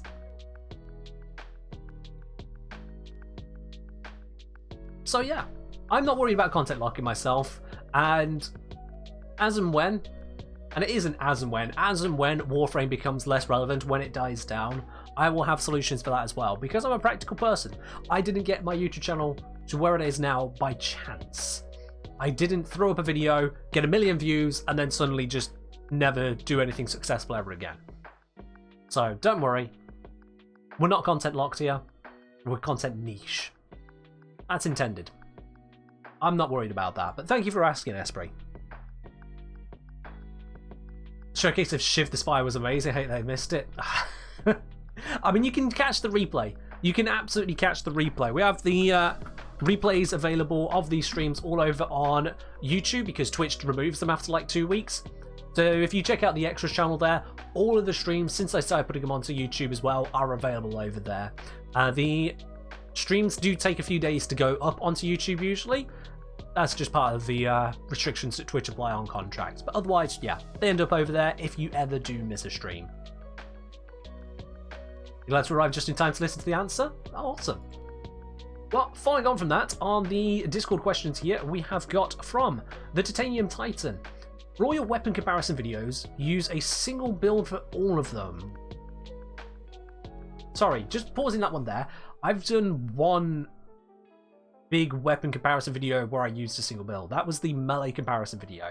But with that in mind, let's continue. So for all of them, which makes the math a lot easier, I suppose, but how do you quantify that specific build is the best? I don't. For that video there, the melee comparison video, which is the only one where I've done that kind of thing, I didn't quantify that was the best build. what I had was a build which was viable and workable for the vast majority of melee weapons. It allowed me to take another variable out of the equation. I took out the variable of relying on various frame abilities by using Rhino. I took out the variable of just outright dying by using Iron Skin. I took out the variable of the different mission types by using the same Earth mission. I took out the variable of the number of enemies that are going to actually appear in that mission by basing it on kills per minute and creating a kill rating from that. I took out as many variables as possible to do that comparison there, and in the process more demonstrate how the different melees work. I learned a lot from that making of the video there. It took a long time to make it, with some heaps of support from both Beardface and Tomatozaki, as they gifted a great number of catalysts and formers to help me get over the line on doing all of that. It was a hefty one to grind for, I tell you. That leveling. All that leveling. One video. Since then I've learned a lot more about how the melee system actually works. One very nice person even put up how all the stances work over on the wiki, and since then I've verified the vast majority of them, at least the ones I've tested out myself and used on weapons. So with that comparison, that one build was chosen just to make it where I could rip out another variable while still making sure the majority of the weapons would be viable. And it was flawed. It was absolutely, completely and utterly flawed for a couple weapon categories. You look at Glaives and you look at the Pennant, the two-handed Nikana, it just wasn't right. They are heavy attack weapons, first and foremost. They don't run off a combo build like that. So it was a flawed way of doing it. But it was the least flawed way of doing it, I'd say. Because any other comparison, any kind of theoretical paper DPS comparison, any kind of just throw builds together and call it a day comparison, wouldn't have taken out enough variables for it to be fair. From a couple, what would you say is a good secondary weapon for a new Warframe player? I keep getting recommended the Kuva, but as it stands I can't get it yet. Yeah, absolutely, you cannot get that yet. In terms of secondary weapons, if you are a new player, honestly, just pick through a few of them.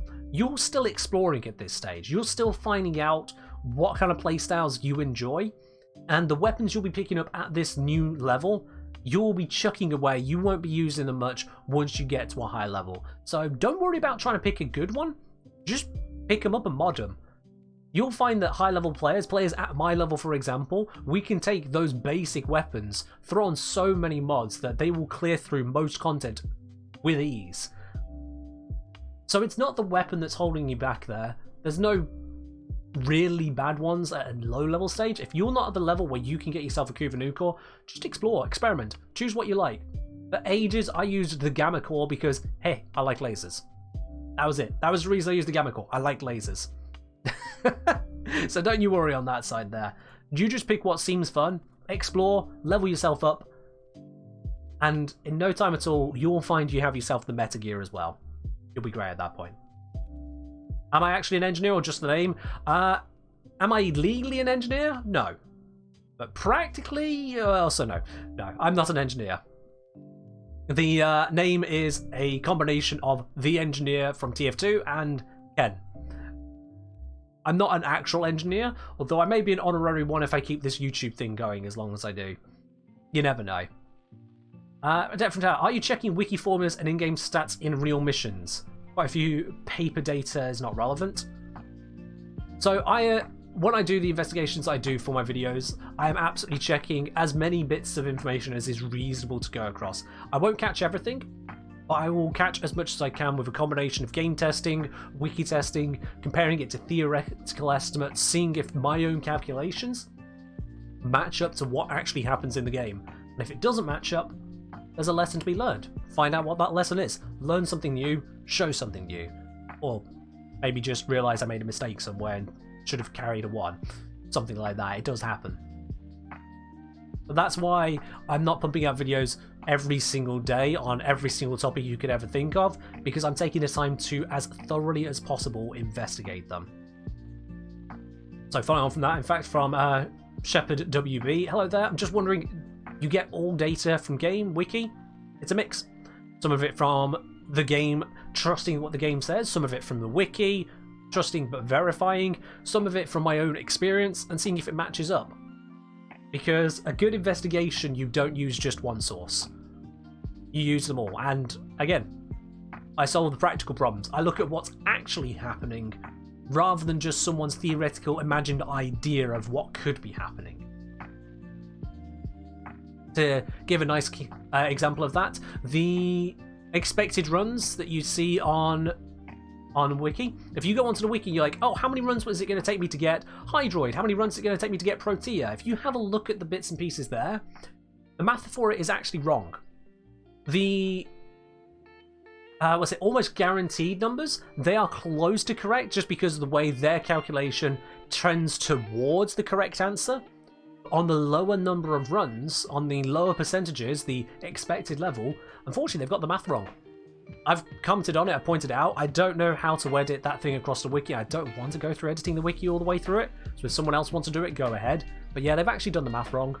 I pointed out in the comments on the talk page, they put up about how they came to their conclusions. They actually haven't done it correctly.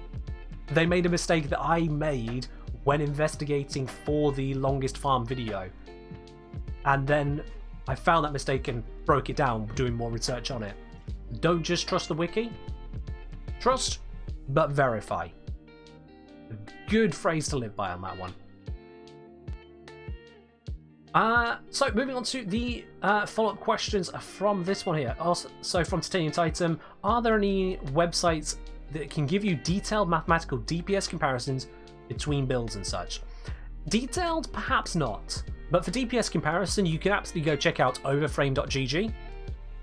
Overframe.gg is a simple weapon and frame builder. It allows you to pop in the mods. It gives you suggestions as to the optimal ones to put in. It's not a smart builder, it's a simple calculator. It's a nice UI, but it's a simple calculator. So what you actually get out of that, you do need to understand what you're looking at. If you just want a basic build, call it a day, run through stuff, it'll get you a basic build, call it a day, run through stuff. But if you really want to optimize, you have to understand how the game mechanics work.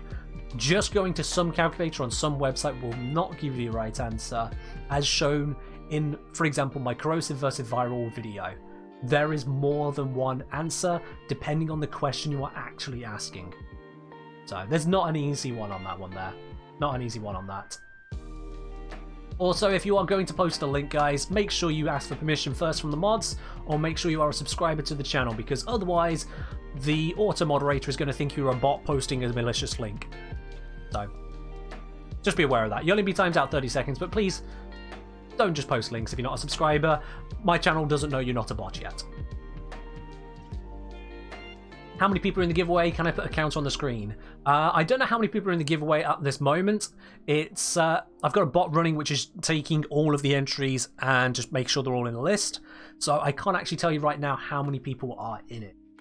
Because of the way the program is set up, it's a very bare bones program. I don't actually have that number available.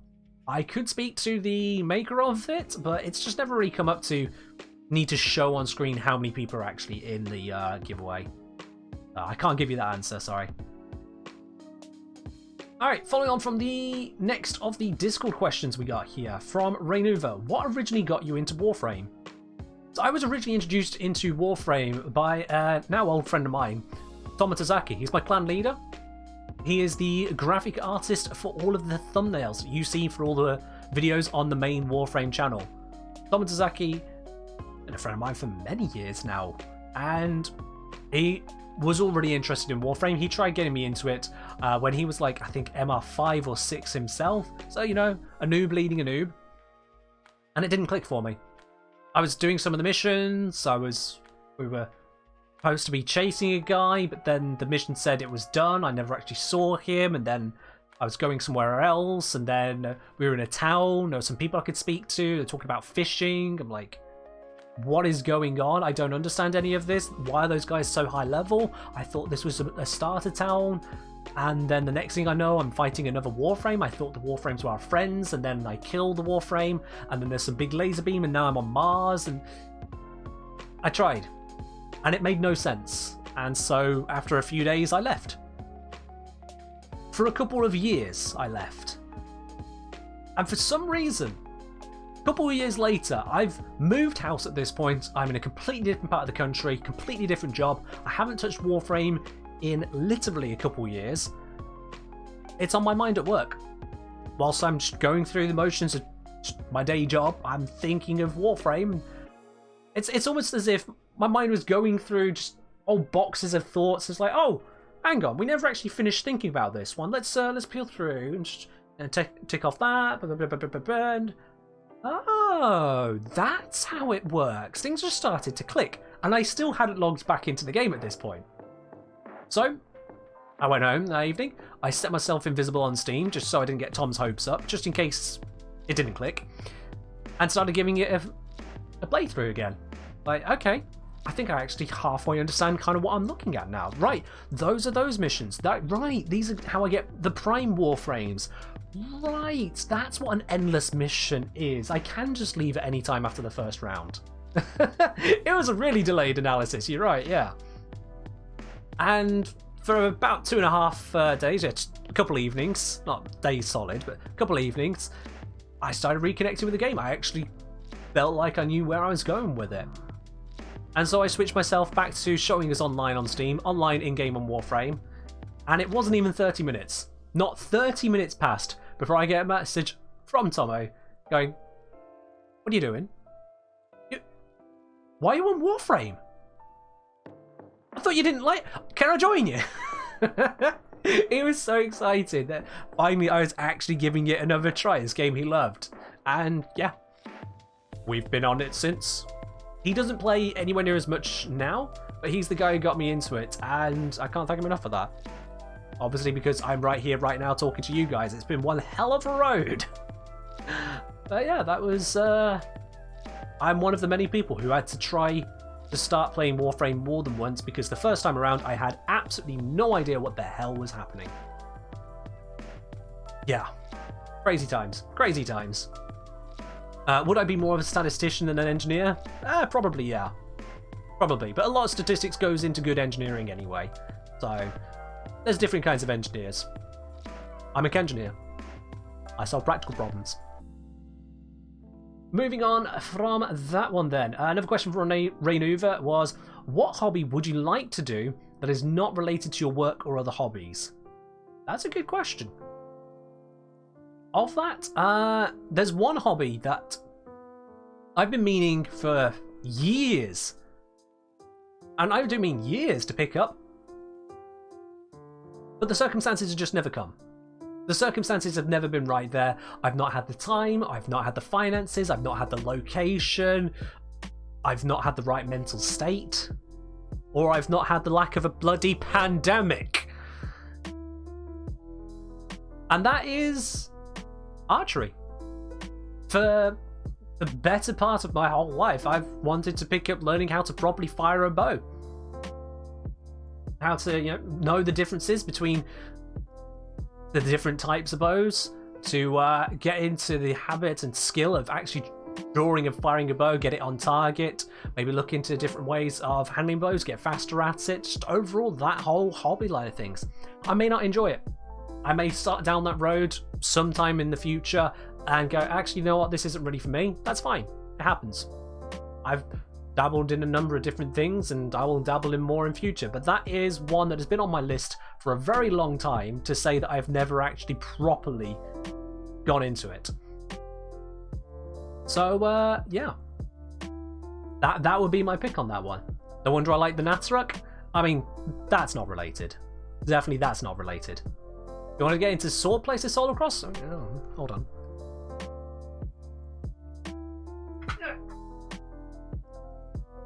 Been there, done that. Got the sword. I'm good. Yeah, I'm good. I do have an emergency sword next to me. Whenever. It's a short sword. It's not a very long one. It's a short sword, but I am a hobbit. Yeah, I'm only 5'5", so I need a short sword. Very fancy shiv? Well, it's elven made. But yeah, so been there, done that, got a sword. Don't know how to use it properly, but how real well do I need to know how to use it? Yeah, I've had martial arts training. I can stab someone. I can get out of issues and then just Stabby stabby, it's fine. It's fine. Grey Brother saying, super cool to hear about your interest in archery. Been an instructor for years, and it's such a great sport. Well, there we are then. Small world.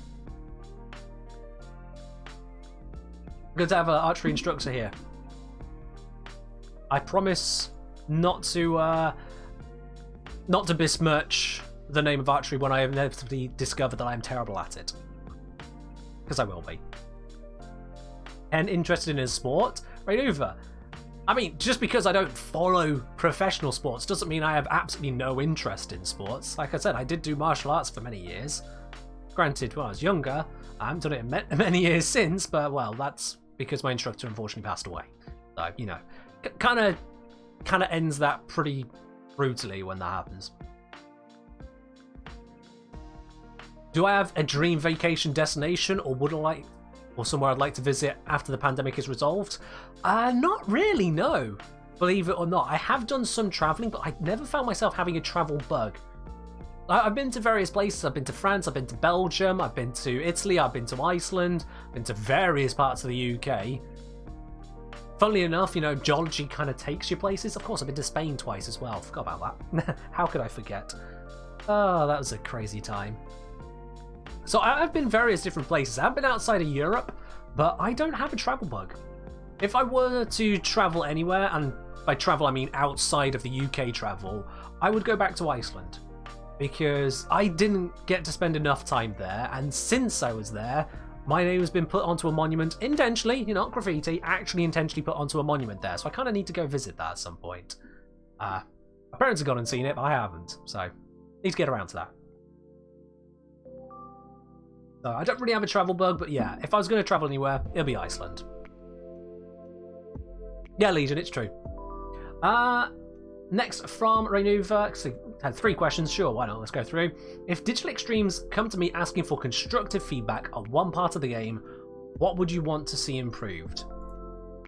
If you are a regular on this channel, you'll know exactly... Oh, you guys want me to go back to the monument one? Okay, fine. Okay.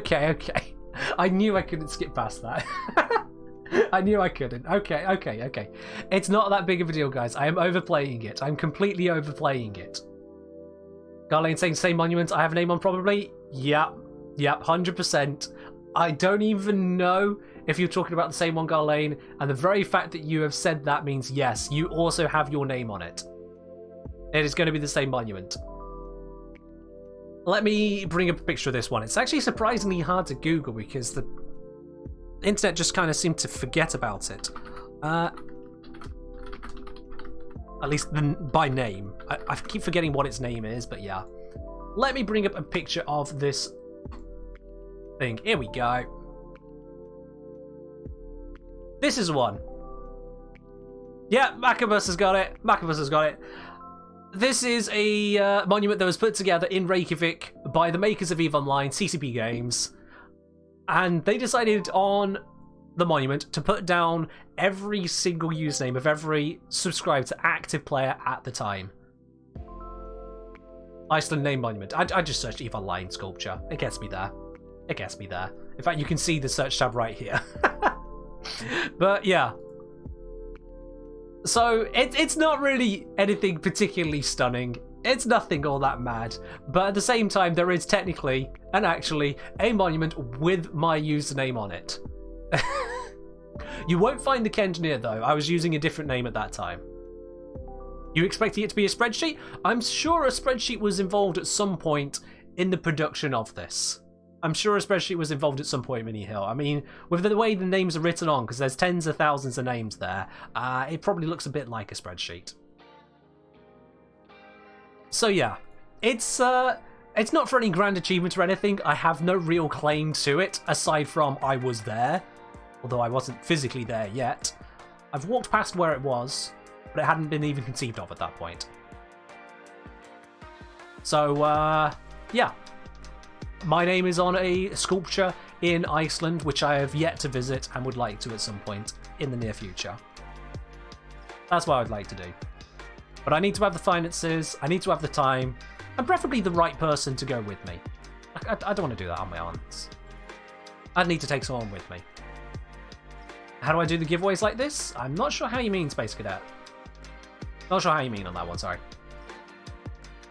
I mean, feel free to expand, but yeah. So as I say, go back to Rainuva's question on the Discord. Now we've got that story out of the way, guys. If Digital Extremes came to me asking for constructive feedback on one part of the game, what would I want to see improved? If you are at all familiar with the Twitch channel here, if you have come to this channel whilst I've done Relic Fishers, you'll know my answer. And that is Reactant needs to go. Reactant as a mechanic in the game needs, not should, but needs to go. It has failed its purpose. It can be replaced. It can be replaced quite simply with other anti-AFK features, other anti-leech features, much simpler ones. Ones which do not have it, where multiple times a stream, when we're doing a relic opening stream, we'll have someone fail to get enough reactant for no fault of their own. Reactant doesn't need to be replaced directly. If you complete the mission and meet a very simple anti-AFK criteria, you get your reward. Pure and simple. I would say quite simply, if the person gets to extraction or gets 5 kills, their relic opens. That's it. That's all you have to do. Any mission, done. You get to extraction or you open up, you get 5 kills, you get your relic reward. Easy peasy. Because so many times I've seen people miss out on good rewards because the game decided to load them in late. Like, nope, sorry, we're going to take a time lagging loading you in, and now there's not enough reactant. Here's the middle finger from the game. It's horrible. How do you want to make those missions special instead? So, the reactant mechanic can be reformed. It can be done another way. If you kill a number of corrupted enemies, bam, you get a corruption buff.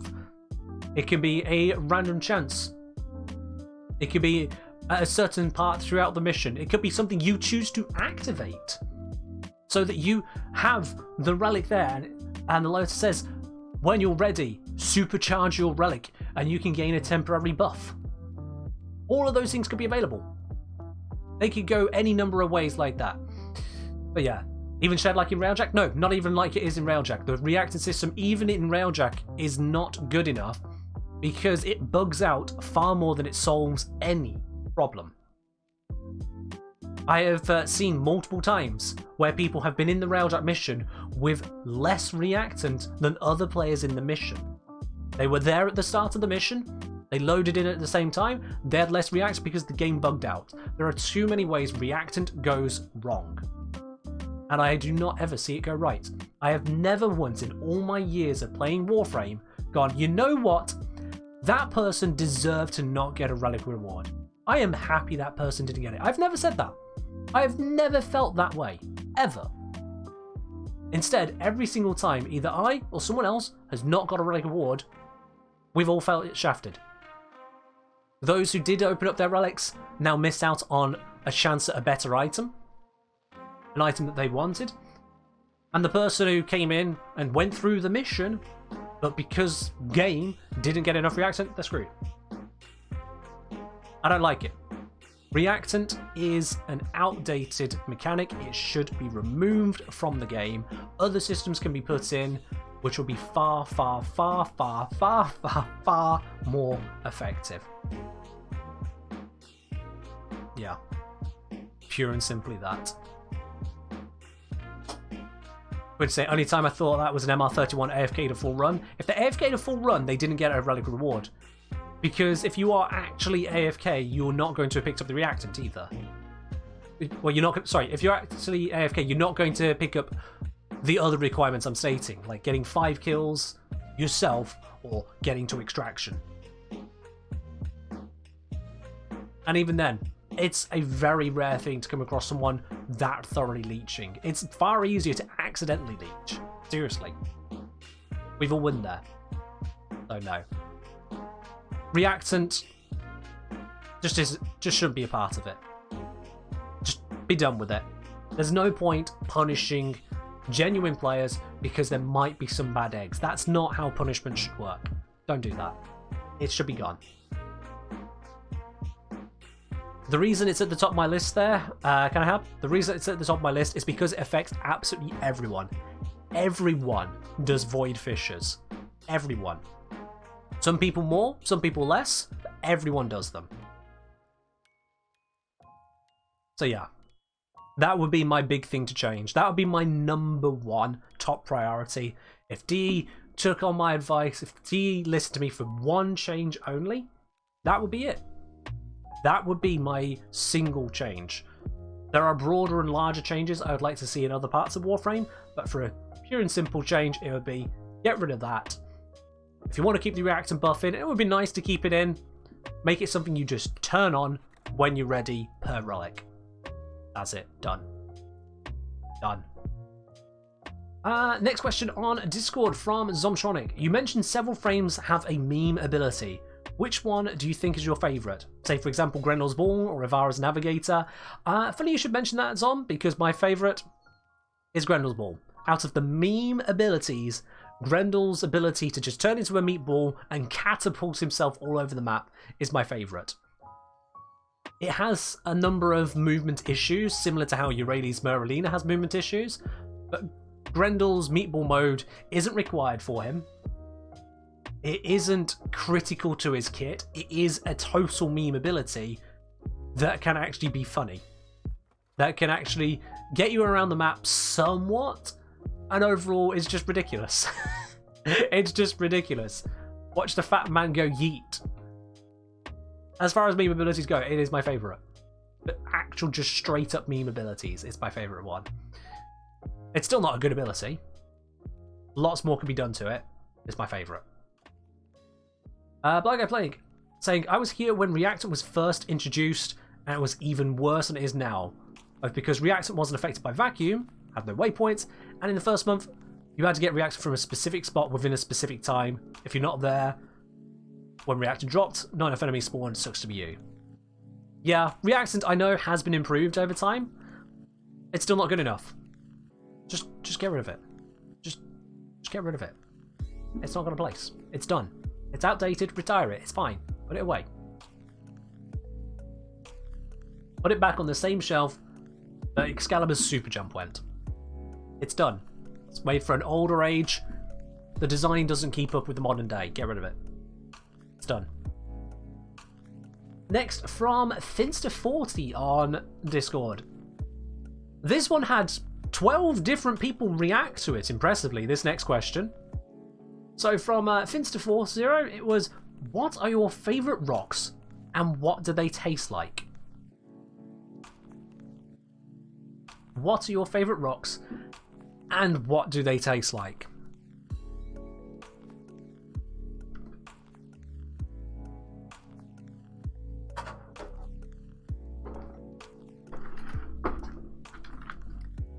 I said I was a geologist. I have my rock collection. I have my bits and pieces. I get to share this on stream. Yay! That's a hefty chunk of rhomboid rock right there. Well, mineral. It's not a rock, that one's just straight up a mineral. I've got various bits and pieces. I haven't got many. A few of them I've given away to friends and family over time. A lot of these I've collected myself in my exploration in being a geologist. I got a what was basically a bubble in a rock, which then got filled in with another rock type. So I've got very interesting and curious what's called a vesicle. Filled in bubble. That first one I showed you there, lovely chunk of granite, which would have been worn down further if not for this quartz. So when the water was smashed up against it, it didn't go anywhere. Now, in terms of a favourite, that's honestly, it's hard to say. It's hard to say. What's my favourite out of all the rocks? I think, honestly, my favourite rock type would tie in with my birthstone. It's an interesting little route. My favourite would be peridotite. It's got a lovely green colour to it. Now, unfortunately, if you were to try and taste the vast majority of peridotite that exists on this planet, not only would you burn yourself, horrendously, as in melt your face off. You would probably also be crushed in the process. You would cease to exist in 3 different ways minimum. Because peridotite doesn't happen close to the surface. It's a pretty deep rock. You can Google that one yourself if you want to look into it. Peridotite. That would be my favourite. So, what's it taste like? It tastes like death. I'm sure some of you Zoomers out there are begging for that. So, sure, go enjoy yourself a bit of peridotite. Let me just put that box of rocks away. It took me like over an hour to go find this. I don't know why it was so deeply buried in my stuff since my last move, but yeah, it took me over an hour to find that box today. That was interesting. You like my box of rocks? I'm glad you like my box of rocks. I'm glad you like my box of rocks there. So yeah, Finster40. I bet you didn't expect a real and genuine answer to that one. What's the difference between peridot and peridotite? Peridotite is the rock. Peridot is a gemstone that is known to form within that rock or related to it. So they have a similar name because they have a similar origin. Peridot, if I recall correctly, is the gemstone for August, which also happens to be my birthstone. So yeah, the more you know. Alrighty, following on from that, we had a question from Minihill. What's your favourite type of tea? And what is your favourite Warframe? My favourite type of tea? I like a nice English breakfast, me. English breakfast, simple black tea, add in some milk, no sugar needed. That'll do me just fine. English breakfast, absolutely. And as for my favourite Prime Warframe, Wukong Prime. Wukong Prime is, as I mentioned earlier, it's my second most used frame. It's a lazy frame in many ways, and yet also a surprisingly active one if you want to be too. He just gets the job done. He is very powerful, gets the job done. Suited to a grand variety of missions. So yeah, my favourite Prime, Wukong Prime. Equinox Prime a close second. Horse racing is fun saying, as a geologist or rock collector, do you have plans to ever visit the San Andreas or New Madrid fault lines? I don't know. I have no plans really to travel very many places in the first place. I don't have much of a travel bug. Unfortunately, my time through university really kicked the geology out of me. Like, it sucked for me, unfortunately. So that hobby, that interest has waned and never really recovered. It may do in the future. I mean, I'm not that far out of university. I'm only 28, not 50 as some people seem to think after listening to the videos. But I don't really have much intention to travel to see geologically significant sites. Why not work in geology? Things didn't go well through university for me. I have a degree. I haven't used it. I don't want to use it. It connects to some very rough times for me. Rough times that I don't. Despite this being an AMA stream, I don't want to go into too much detail over. That is one of very few topics I will draw a red line around. But it was not a good time for me. It wasn't. So, I don't go back to that. Oh, don't be sorry. There was no way you were going to know. There was no way you were going to know there was anything remotely close to that connected to that question. Don't you worry about that. Nothing to be sorry about there. Just saying I am drawing a line, so I won't elaborate further on it. And Penguin, that, of course, was for you there. Cheers. I didn't see a highlighted message. Sorry, Space Cadet. There is a lot of messages coming through at the moment, so you will have to bear with me. Space Cadet saying Kenpai really rocks. You know what? I'm just going to time you out. You made me scroll back up for that. I'm timing you out, Space Cadet. You can come back in a little bit. That was a terrible, terrible, terrible joke. We have a very simple rule on this channel, and Space Cadet knows that. If you're gonna give me a bad joke, I'm gonna time you out. I get too many of them. That's the only way to keep him down, guys. It's the only way. Alright, following on, we have a question from Mythic Spirit. But of a simpler one, what keybinds did you change from default, and how is your gear wheel organized? In terms of keybinds, not many. In most games I play, I don't really mess with the keybinds all that much. So there are various times where people are like, oh no, you should be using this keyboard layout. It's so much better. You'd be more professional. I'm like, mate, I'm a casual. I'm a casual. When it comes to gaming, as much as I dive into the statistics of all, I do end up playing very casually. And so I just kind of end up using the keybinds, which are default most of the time. I really do. When it comes to the gear wheel, there I have actually bound some keys because you kind of need to really properly use the gear wheel. And my gear wheel is very organic. It's just kind of happened over time. Let me bring this up for you guys. Let me bring this up. My gear wheel, we've got health pizza, energy pizza, arch gun, kinetic siphon, synthesis scanner, arcwing, necmech, fishing rod, plasma jewel, K drive. You can see we're going down through the important stuff to the not as important stuff, not as regular stuff. And my keybinds, I've done all the way up to the 11th one. For some reason I stopped at 11 for keybinds. Not quite sure why I did just the 11 of them rather than full 12, but I did. We've got the ammo restore, because I've used that a few times. Air support charges occasionally comes in clutch on sorties when people forget how to do spy missions. Spectres, because Spectre Fiesta. And then into the very last of bits. Now, we've got a trank rifle because I don't really use it that much. Ciphers, there's a hotkey. Remote observer. They're testing out some bits and pieces I could use for a video. They all look a bit trash, so I've never have yet. And on-call crew is on the last one because that means in-game I can actually just swing one to the left and immediately click the on-call crew. That's the only one I've really thought about its placement. The rest of them, they just kind of ended up there organically, switched a couple around maybe here or there, just to make it easier to hit the keybind. And that's pretty much it. All the keybinds are on the numpad. I just pop them off the numpad. What's my favourite spreadsheet function or formula? Do I really have a favourite?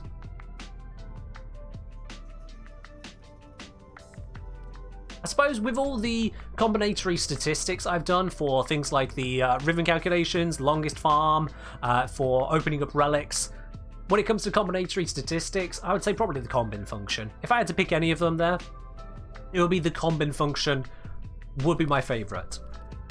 And if you guys have absolutely no idea what that means, fair enough. Yeah, just fair enough. It's not exactly something that most people will need to care about, but it's there. The combin function will be the one I use the most. Well, not use the most, but care for the most. Yo, Suspicious, thank you very much for the raid. Welcome in, guys. Welcome, welcome, welcome. We're currently doing an AMA stream, going through questions here on Twitch chat as well as from the Discord. Hope you've had a good stream there, Tusk. Hope you have had a good one indeed. I don't know if Beard is actually around at the moment, so I'm going to start typing the shout out unless he gets to it before me. Tusk Species. Hey, there we go. I remembered how to do it this time. They were playing Pokemon Unite. Oh, okay. Fair do, fair do. For those of you unaware, Suspicious here is one of the people who joins in on the Among Us streams we usually have on Fridays. And thank you very much for your subscription for the second month as well there, Tusk. I appreciate it. Thank you very much, my dude. And enjoy your lovely bronze mug now. But yeah, Suspicious is one of the people who joins us on Among Us on the Friday streams, at least whilst we're doing those. Haven't done them for the last 2 weeks because, you know, it's been Christmas Eve and New Year's Eve. Kind of understandable not to do them. I hope you've been having yourself a good stream there, Tusk.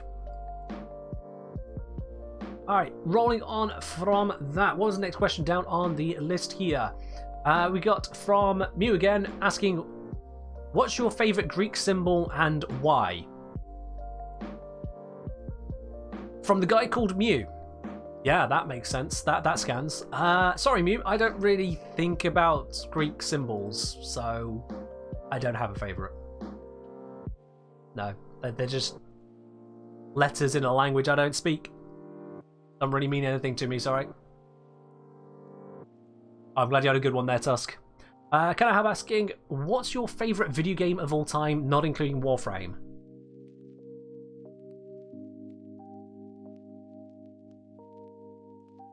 It's really hard to say. It really is hard to say. I would wager, if I really thought about it, possibly EVE Online.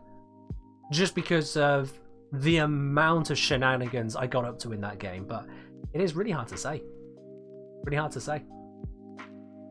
Kieran Knight asking, guilty pleasure Warframe? Okay, not a very good one, but emotional attachment? That's a good question. Let me just have a quick look at my Warframe arsenal here. Not a very good one, but emotional attachment. So I have to wipe out all the very good ones, which means I'm now scrolling far down my list. I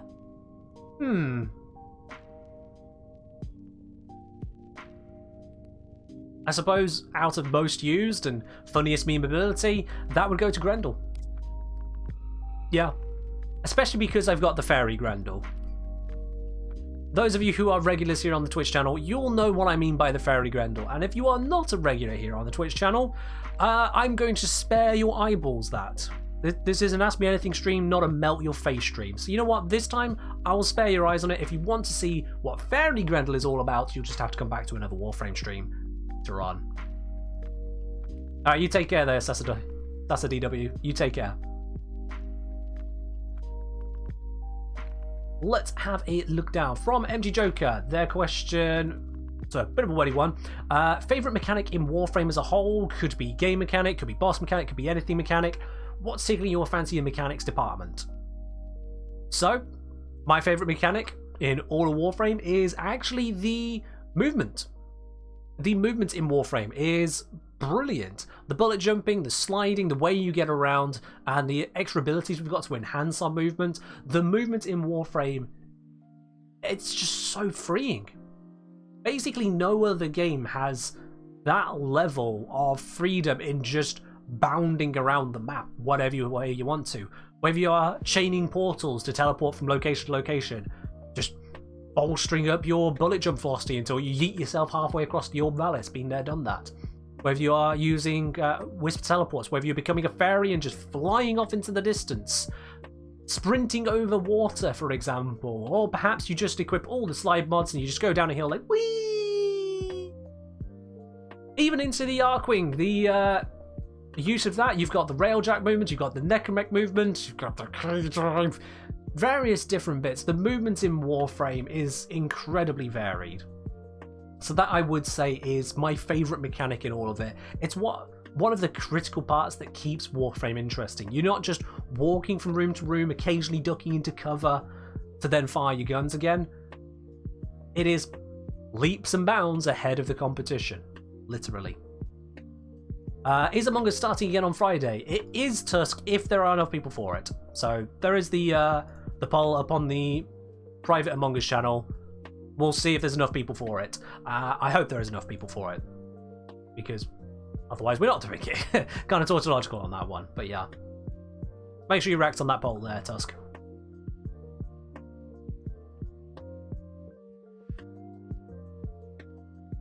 Can I have saying he thinks his favourite game might have to be World of Warcraft? Interesting, fair enough, fair enough. Fun fact, I have never played World of Warcraft. Not once, not for a moment, not ever, not even for a second have I ever played World of Warcraft. There are very few restrictions that my family put on me, or have put on me in lifetime, which are absolute hard lines. I've got a very welcoming, liberal, just easygoing family in that regard, but there are a few lines. I'm not allowed to be a volcanologist, because they absolutely could never stand the idea of me being around a volcano when it explodes, and I can understand that. I am not allowed to join the colony going to Mars. I don't want to anyway, but understandable concern. And I'm not allowed to play World of Warcraft. That's pretty much it. Also, no murdering people. But, you know, I don't need to be told that in real life. So, yeah, I've never played World of Warcraft. Not once. Never. Should I put all that time into RuneScape? Blind Guy Flair saying, as someone who basically failed freshman year in college because failure to comprehend the math courses, any advice to get the material to feel less overwhelming? I realise failing at the literal here is the basics you're supposed to know for real stuff is an embarrassment. No, it's not an embarrassment. Still, if I end up going back, I want advice on how to not get to that point of literal face testing due to non-comprehension. That's a tough one, really, a Blind Guy. That is a real tough one. And it's hard to say from a perspective of someone who gets the mathematical side of things. So instead, I would point you towards looking at or it's pointing towards how I feel when it comes to topics I'm not good with. Some topics don't come naturally to me. I am terrible at learning languages, absolutely abysmal at learning other languages. I basically have English and sarcasm, and that's it. That's all I've got going for me. Even that I trip up over my own bloody native language. History, I'm not grand at. Just don't handle it very well. Remembering songs, whew, I'm terrible at that. So when it comes to something you struggle with but is core to what you're looking to do in college, the things I've really struggled with and gotten better with over time is what's mostly come down to for me is figuring out the right question to ask. The right teacher is necessary. If you don't have that, then you're already doomed. Whether that is a teacher on YouTube, whether that is a teacher through the use of some powerful Google Fu, or a literal actual teacher, you need the right teacher. But then you need to have the right question. Because very often, someone who is stuck on something, I notice all the time on the comments on my YouTube videos, someone who is stuck on something is very often not just stuck on an answer they are trying to get, but they don't have the right questions in their head in the first place. If you can nail down the right questions to really figure out what it is you are actually stuck on in the basics, then you can get the answers which lead to that development and growth. Sometimes it's a misconception in various bits. I've helped out people before now who have had misconceptions in various walks of life, various different bits and pieces, just not understanding a mathematical concept, misunderstanding a certain sign, thinking that there were strict rules when actually the rules they had come up with were just inventions in their head, misinterpretations of what was being said. A great many things. Being wrong is infinite. There are infinite ways to be wrong, and very few ways to be right, even in vague subjects. If you can figure out the question that, if answered, would actually start to unpick the difficulties, that, more than anything, I think is what will help you break through those basics and allow you to get past the, as you put it, the non-comprehension. And remember, it's not an embarrassment to struggle with something. It is an embarrassment to deny it. Everyone struggles. Intellectually, personally, everywhere in life. People struggle. That's not an embarrassment. The embarrassment are those who decide to look at their ignorance, to look at what they don't know and go, doesn't matter. I'm fine. I did my research. You know exactly what I'm hinting at there. So long as you are trying to find the solution, it's not an embarrassment. It could never be an embarrassment to seek out growth. Because remember, absolutely no one was born knowing even how to add together 2 + 2. You are born knowing basically how to cry, how to feed, and how to shit. Everything after that is growth. And it's not an embarrassment to grow. From Rosé's, how do you decide what is a practical problem and not a practical problem? I don't really have a process for that. Because everything is both practical and impractical the longer you look at it. So, my decision of what is and isn't practical in terms of a problem is more a matter of relevancy. And even then, that is about as vague as it could possibly get. So, the practical problems are the ones that I choose to make a practical solution to, yeah. Pretty much as Macabus puts it. The practical problems are the ones I choose to give a practical solution to. The practical problem of how do I do proper fashion, which is itself a practical problem, I skip that one because I'm never going to solve that. Nope. Been there, done that. I made a somewhat good Lavos and now I'm out. Following on from that, next question on the Discord from MG Joker. What do I feel is the worst mechanic I would want completely removed, not including void traces, because we've already covered that one, he says. And that's understandable. With regards to that, also, as Thomas, there you are. I rated my dude. With regards to a mechanic I would remove, I'm not sure if there's one I would outright remove, but rather actually introduce to remove the result of the mechanic. Bear with me. As someone hinted to earlier, I would introduce something that Warframe is seriously lacking, and that is a pity system. For those of you unfamiliar, a pity system applies to any RNG mechanic, especially to RNG loot drops, and says, look, if this keeps on going wrong for you beyond normal statistical likelihood, we're just going to give it to you.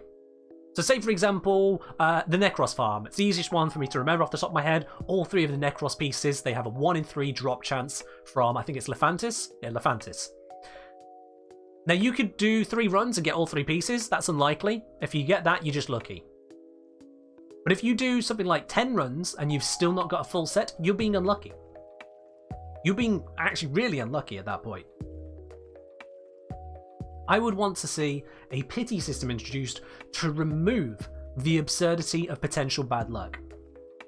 There are a lot of people exaggerating over on the YouTube comments on Longest Farm and other similar videos. A lot of people exaggerating about just how bad their luck is. One person went so far as to claim that they had gone 128 runs without getting Hydroid Neuroptics. And that person is so far down the line of exaggerating that it is more likely for you to pick up the same random grain of sand. If you pick a random grain of sand on the entire Earth, perfectly random, you're more likely to randomly select that same grain of sand twice in a row than you are to go 128 runs dry without Hydroid Neuroptics. So, yeah, don't exaggerate to a statistician. I know when you're lying, guys. There is something like I did the math. I sent it to a friend of mine. What is the math on this? How unlikely? It is a 1 in 1.67 billion chance, roughly speaking, that actually happened. Or rather, there's a 1 in 1.67 billion chance that in a given set of 128 runs, that happens. Multiply that by the number of people trying, multiply that by the number of different ways this particular kind of thing could come around, and we bring that down by maybe a few orders of magnitude, but I still have probably about a 1 in billion chance of them telling the truth, and the rest of that is them lying, them exaggerating. Don't come at me with that. But there are actual real cases, plenty of them, where people have just gotten so many instances of bad luck that it's just not fair. I would like to see a pity system introduced. It doesn't need to give you it the moment you pass the 50% mark. But let's not have people burning out trying to farm Protea or Ash or even just Rhino. Let's not have these things become that ridiculous. Let's not. What was the probability when I got Harrow in 4 runs? Questionable. You don't want the answer to that because it'll ruin the magic. It's much more likely than you'd like to think. So you don't want the actual answer to that one. Questionable. That would seriously ruin the magic of that stream. I did the math off stream. You don't want to know. You don't want to know.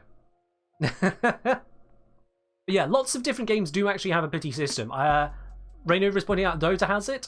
There are various games, even in just the mechanics. I believe there is a pity system of some sort involved in even the likes of XCOM and just how their shooting mechanics happen there. Oh, for the love of God. Raid Shadow Legends. I know you don't want to hear the name, but it's a perfect example here. If they can have a pity system, Warframe can have one. I would like to see Warframe have a pity system. That is the mechanic I would introduce to remove the mechanic of we don't have one. But yeah. Have I seen the YouTube channel Stand Up Maths? I haven't, no. Just haven't. Might have to have a look at that at some point. Yeah, Apex Legends has a pity system as well. Yeah. Kikoki then. Next question on the Discord. This one is from Esprit again. What would I be doing if I wasn't doing YouTube as a career? I mean, there's a great many things I could theoretically have been doing, but if we go back to the point where I switched from what I was doing to doing content creation full time, with that, I was working in a call center. I had the opportunity for upward progression. I was looking at the options there in terms of upward progression, and I wasn't liking the results, I'll be quite honest. I didn't like where it's going. That was part of the reason I did quit my job when I did.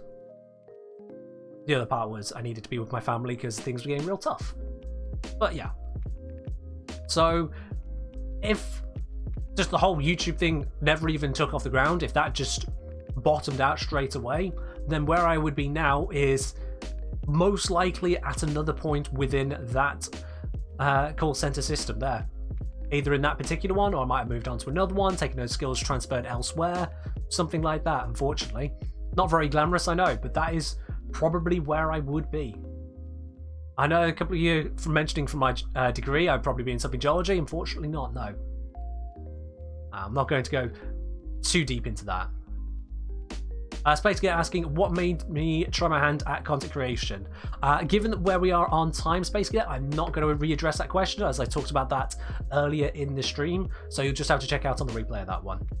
I do want to get through many more of these questions that are on the Discord. From Adam Alec, what games did I play before Warframe? I've got into that already in quite a bit of detail. Prior to Warframe, immediately prior, I was playing RuneScape. We had a clan, it was reasonably active on that one. That clan has since died because, well, all the key movers, myself and Tom included, stopped that. So there was RuneScape before that. There was PUBG, I played a fair amount of that. That's gone to the wayside. There was EVE Online, played a heck of a lot of that. Team Fortress 2. I played a small amount of both Apex Legends and Rocket League. Minecraft, I still dabble in that. I don't do it loads, but that's been a big one for years. That kind of stuff. I'm doing that in quick summary because I've gone over that in reasonable detail earlier on in the stream. Question from Mew again. They do love their Mimi questions. They asked, yes or no? Brackets, very important. Well, Mew, you think you got me good there? You think you got me good with a nice, lovely, mean question, yes or no? I've got you one better on that, Mew. Oh, I have got you one better on that, Mew. Absolutely. Because you see, I've asked this question myself. I've asked this simple question on YouTube. Answered by 8.6 thousand people, yes or no, and the answers were 50-50 split. This poll isn't perfect, unfortunately. There were issues with this one, but this was intended as a test to see what actually happens when you ask people yes or no. In this case, we ended up with a 50-50 split. So, yes or no, very important question. The answer is both. I went and put this one to YouTube. Now, the reason I put this one up to YouTube, this goes back to another game I played way, way, way back. I'll just read it as it says here. If you want to read it on the screen, read it on the screen, but sure. A game from a while back called SimCity 2000 had a continuously rotating ticker feed, which would include various silly headlines and snippets, unrelated to the game itself. One of those headlines read, Sim Survey, 50% of Sims say yes. As I mentioned, a 50-50 result would seem obvious, with just two answers and no context, but is it actually a coin flip? Now, despite this poll looking like it succeeded in proving that coin flip, unfortunately, as someone pointed out on here, I wasn't aware of this at the time, YouTube allows you to change your answer. Once you've given your answer, you see the results, and you can change your answer. I didn't know that YouTube polls did that. I was quite disappointed to learn that fact, so unfortunately, the results of this poll are tainted. We can't take it as gospel. I will have to do another investigation another way at some point in the future. As and when I can, do a nice dynamic thousands, maybe even tens of thousands of people poll to properly test this, I will do. I want to be certain. I want to see, do we actually get a 50-50 answer? This time, this particular flawed test, we did. Prediction? No, unfortunately not on the prediction, no. The prediction reveals which way it's going already, and same with the Twitch poll. It shows which way things are swinging. People can swing it based on seeing the results before they vote. There's also not enough people here for that. I did this one only 5 months ago on YouTube because then I knew I would get thousands of responses. So that's one to put on the back burner. This is an ancient question I've been holding on to literally since the turn of millennium. It's called SimCity 2000 for a reason. I can hold on to the question a little bit longer. I'll come back to that one. But suffice to say, Mew, thinking you coming out with a memey question, I beat you to the punch, mate. I beat you to the punch. I already asked that question to literally thousands of people. Question from Beardface, asking, if you were given an opportunity to master one thing in one day, hobby, science, whatever, and a reliable source of income is independent of this thing, what would I pick? That's interesting. What would I choose to master if I could master one thing in one day and it wasn't related to how I make money? What would I pick? I would choose to master the piano. It is my favourite instrument. Absolutely my favourite instrument is the piano. So I would choose to master that.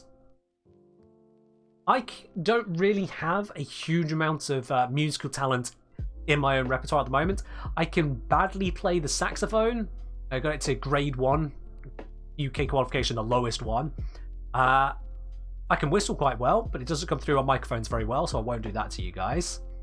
I know roughly where some of the notes are on a guitar, and then we're reaching about the limit of my musical capability. So, if I could master any one thing, and Zocker, I'm talking about down-to-earth stuff, I would choose to master the piano. Because to then not only have it as my favourite instrument that I can listen to, but then actually to be able to pour myself into it, that would be great. That would be great.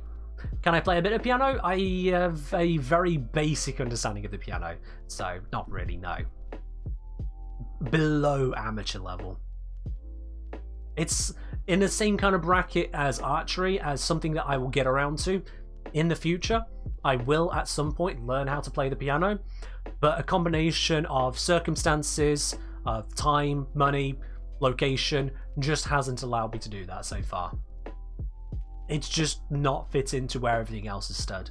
But one day, I probably will never be able to master it, but I will one day be able to play the piano to my satisfaction. It may be a long day from now, but one day. Good question, Beard. Next from MD Joker on Discord. What was a thing or moment that sparked TheKengineer? In other words, how do you come to the decision of, this is what I want to do for a living, and this is a game I want to cover? As I mentioned earlier into how I got into content creation, there wasn't really one moment. I've made various videos over time. If you want more detail on that, or even see some of those ancient hidden videos, you'll have to look at the earlier part of the stream for that. The replay will be available on Twitch and on YouTube later on. But with regards to a decision, this is what I want to do for a living, that wasn't really a decision. That more just kind of came about. That coalesced into an actual possibility. I was intentionally working on the videos in a way to make the channel as popular as possible, to grow within what I am good at, to make my niche. Obviously, I'm not going to just throw out videos for the heck of it. I intended for the channel to grow. But in terms of deciding this is what I want to do for a living, that just kind of happened. Really, that just kind of happened. And I wouldn't say I'm at a stage where I can call it a proper living. It's no. As much as I consider it my full-time job, and it is my full-time work, it's not a full living at this stage. It's not. Someday soon, perhaps, but not yet. Question from Jasper Wolfie on Discord. Do you have any clickety-clacks, i.e. dice for D&D, and can we see them?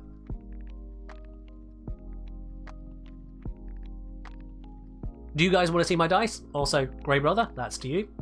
Do you guys want to see the dice I have? Because yes, I do have dice. I played a fair amount of Dungeons & Dragons, and a couple other good game systems besides. And it's up to you guys. Do you want to actually see the dice? Basically, it's saying yes, Soda Cross saying yes. That's enough, 2 is enough, 3 technically with Jasper. Show us the dice. So, I already got them out already. I have a full bag load of dice. Literally a whole big old bunch of them. Of various colours and styles, because Wiz Dice do these amazing packs of just loads of dice. The focusing on this camera is not going to pick it up because it's not set to autofocus.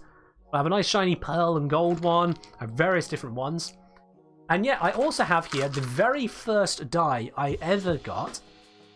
This one wasn't bought by me. It wasn't gifted to me. This one day appeared in my bedroom. I do not know the original owner of it. I do not know how it got into my bedroom of all places. I just one day ended up with a die.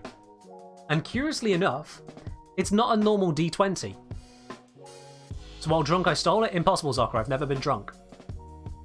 So yeah, this is not a normal D20. It's not a normal 20-sided die. It's a spin down die, which means that it has on it, you won't be able to see this properly, but it has on there the 20 spot of the 19, 18, 17, 16 next to each other. I believe this is used for Magic the Gathering. I think that's what the symbol on it is. But yeah. No idea how it ended up there, because I basically played no Magic the Gathering. But it was the first die to ever come into my possession, so I've kept it. So that is my individual die. Now, I used to have more dice. This bag used to be fuller.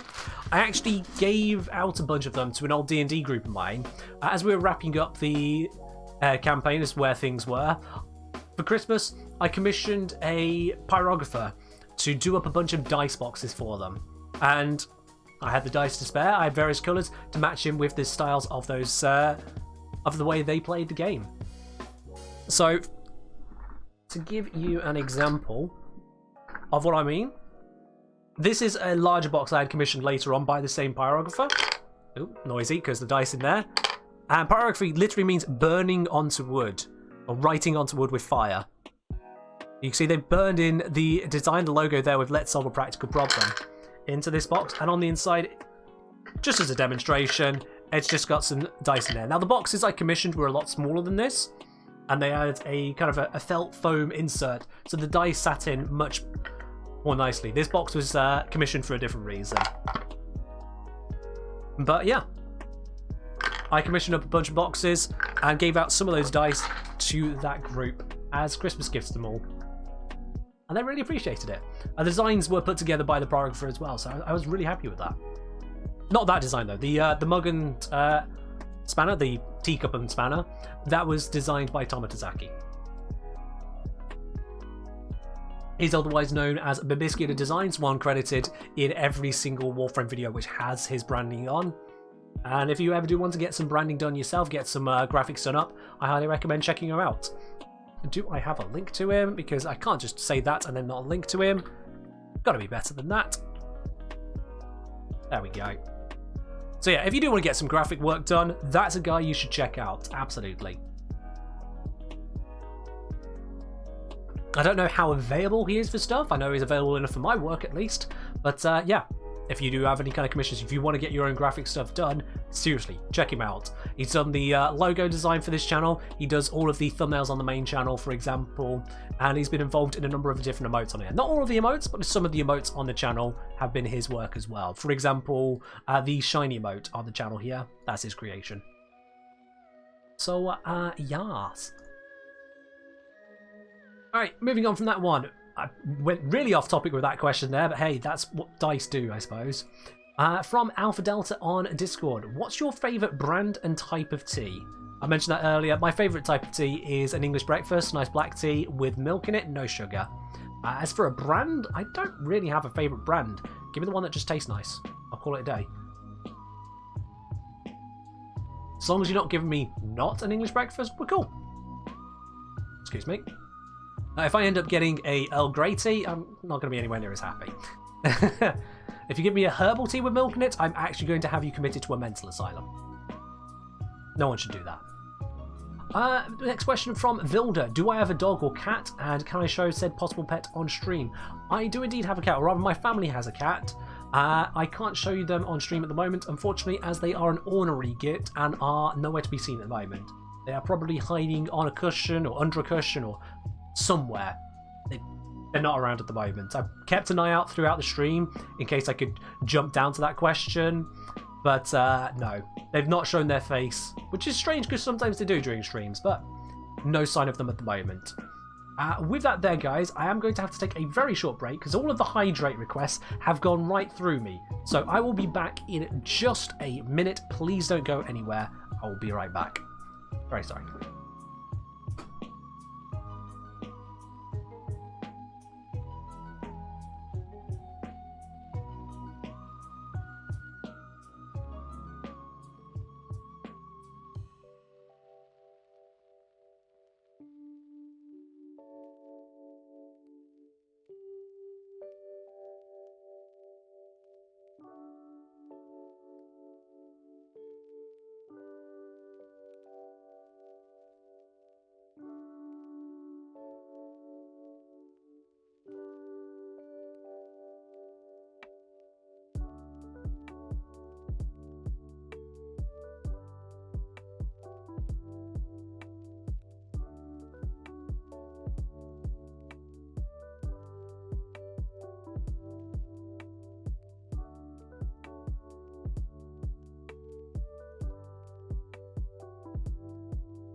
Alright.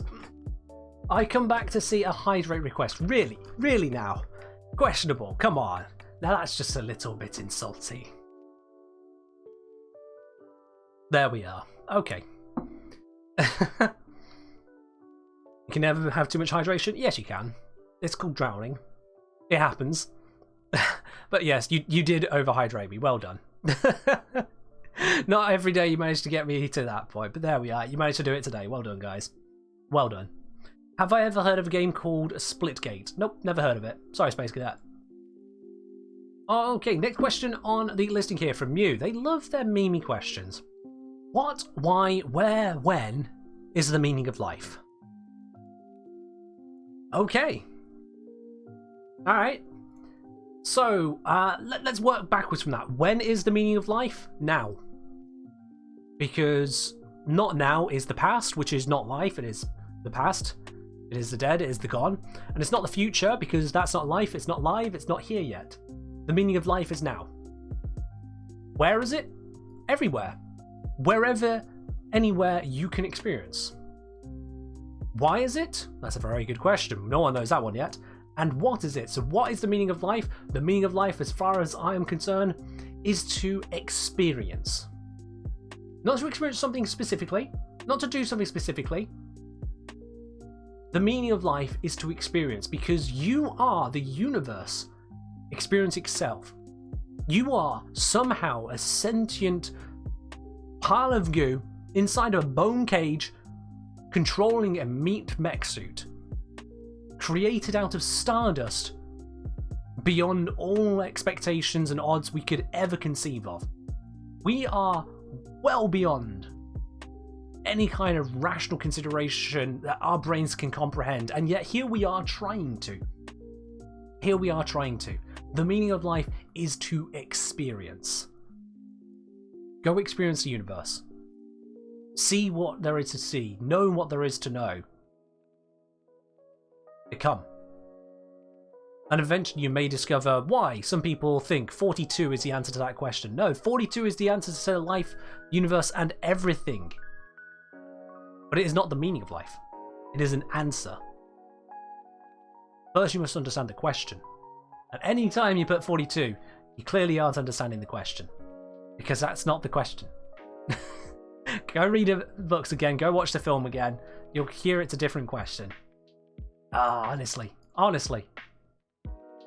Alright, next from Reapster on Discord here. Why is red always sus? Well, Yatta's not always red. It's Yatta is always sus. Come on, we even have a video on this one here. We got a video on it. Question from Mew on Discord. Who is Joe? Joe Mama. That's who. Shadvox asking, do you like philosophy? If so, which are some of your favourite philosophers? I suppose that should be who are some of your favourite philosophers. I don't have favourite philosophers. In fact, I could name very few philosophers. The philosophers I could name would actually be from The Good Place. From watching that, that's how I'll be able to name them. But when it comes to liking philosophy, hard to say. Hard to say. I can get philosophical. I mean, I think I just did, so, you know.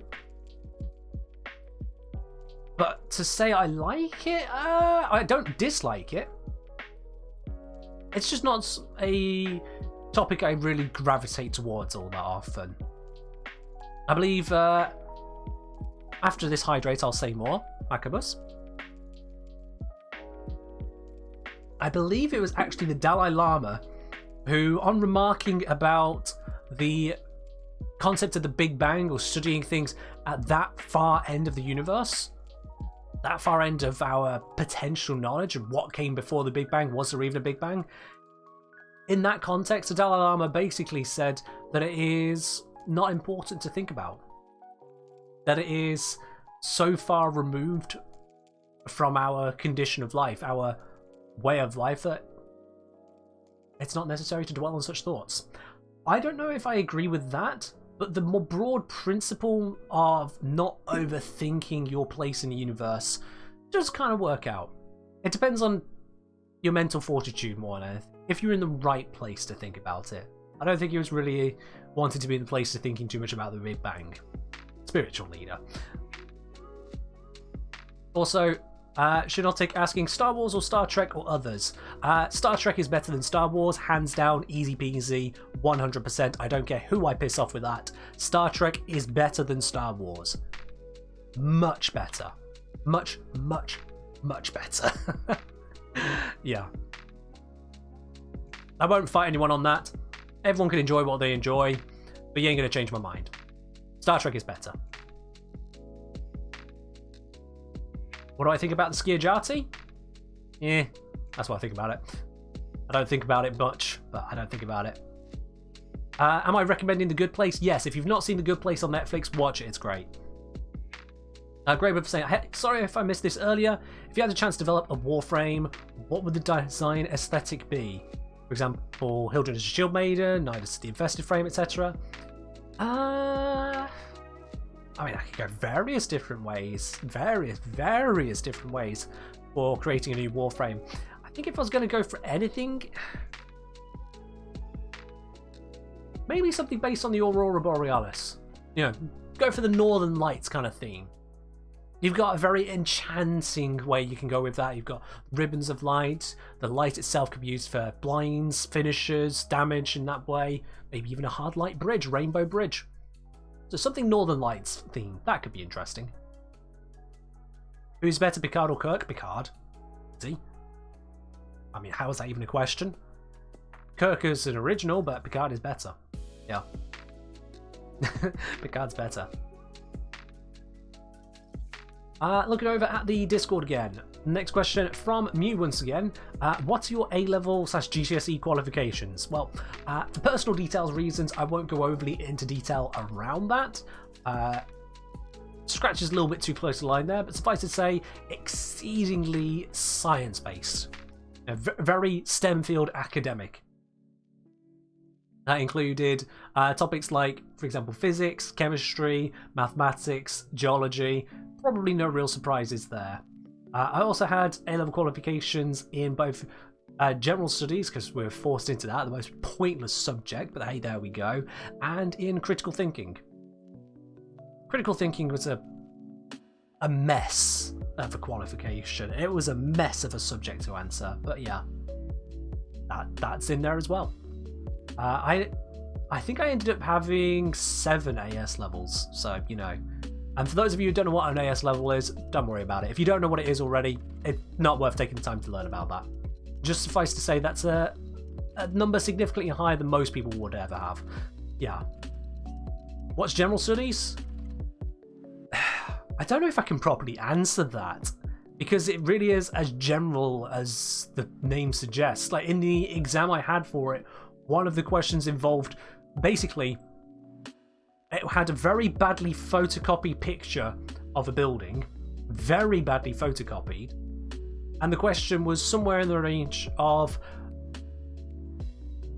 comments on the architecture. That was at a general studies exam. Comment on the architecture. This is not an architecture study. This is not an art study. This is something which also involves discussion of politics, of TV shows, of basically anything, literally general studies. And that was one of the questions on the exam. Comment on the architecture. Followed up by another picture. Contrast the architecture. What is that? Yeah. Yeah. It was a complete and absolute waste of time.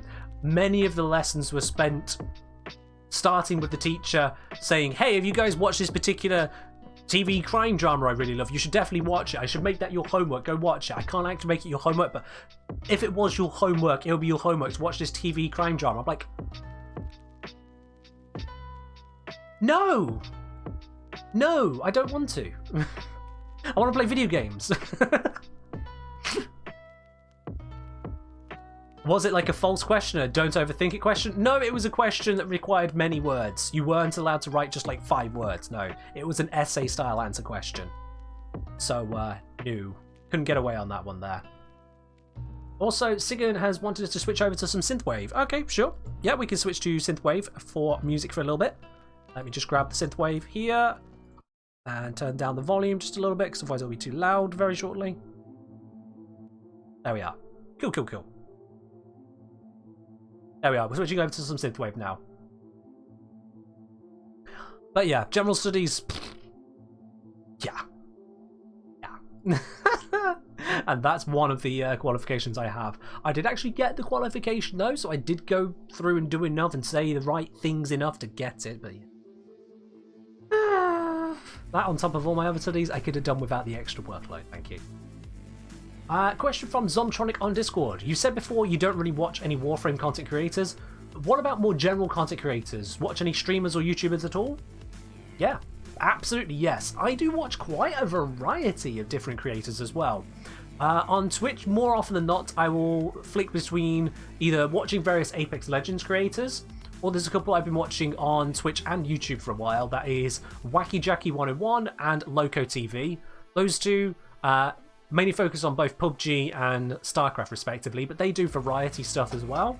Absolutely great content creators. I highly recommend them.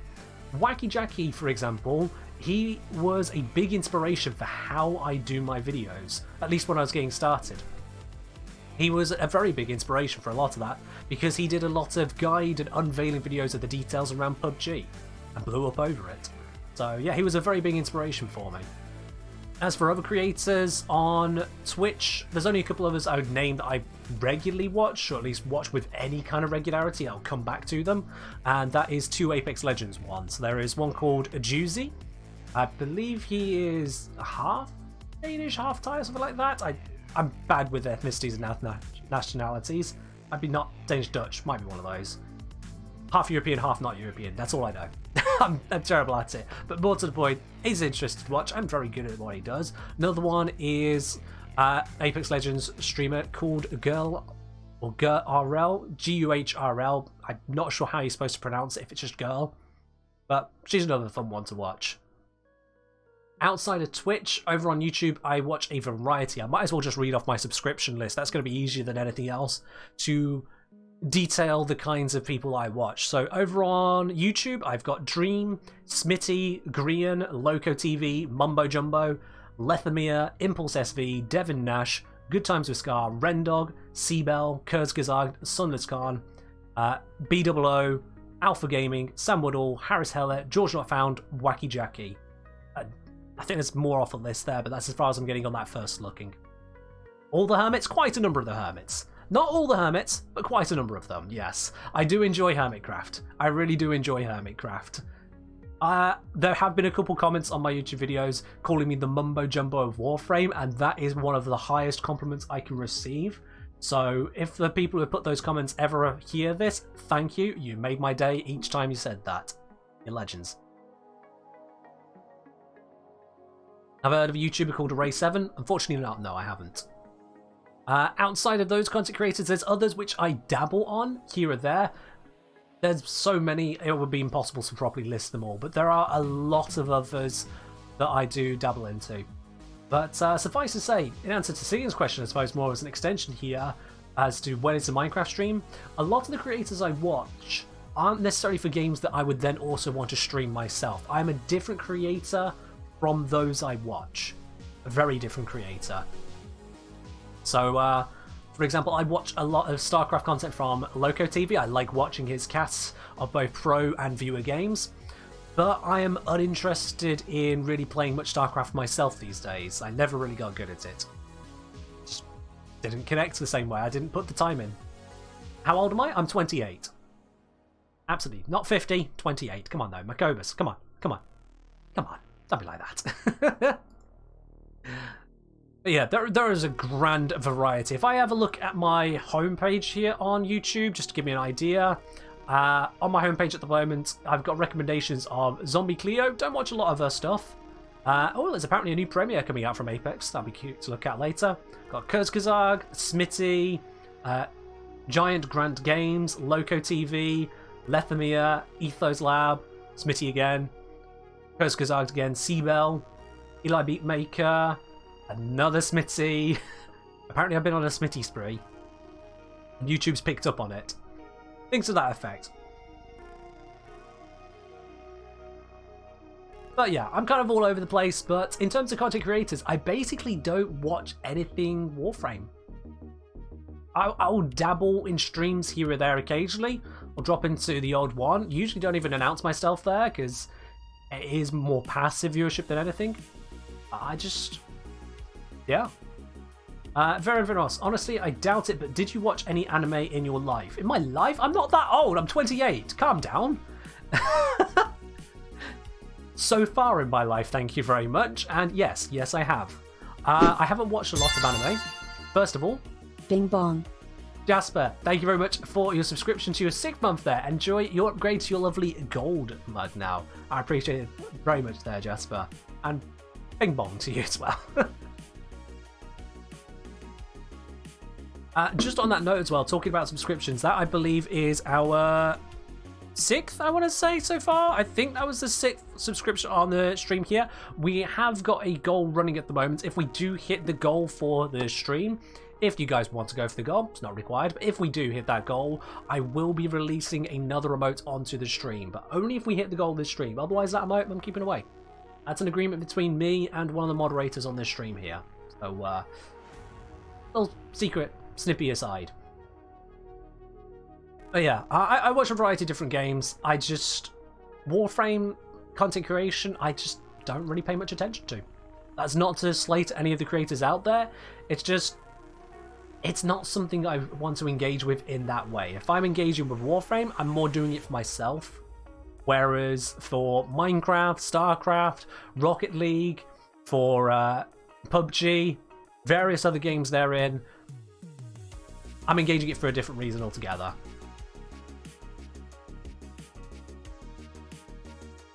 Anyway, next question on the Discord. I'm aware that we are at the end of normal time for the streams, but I'll wrap this up. We'll go through these Discord questions at this point, guys. The last ones which are on here, I'll skip over some of the more meaty ones, just so we don't go too far over time. I know some of you are raring to get your hands, well, one of you is going to be getting your hands on the Harrow Prime Access Pack, so don't you worry.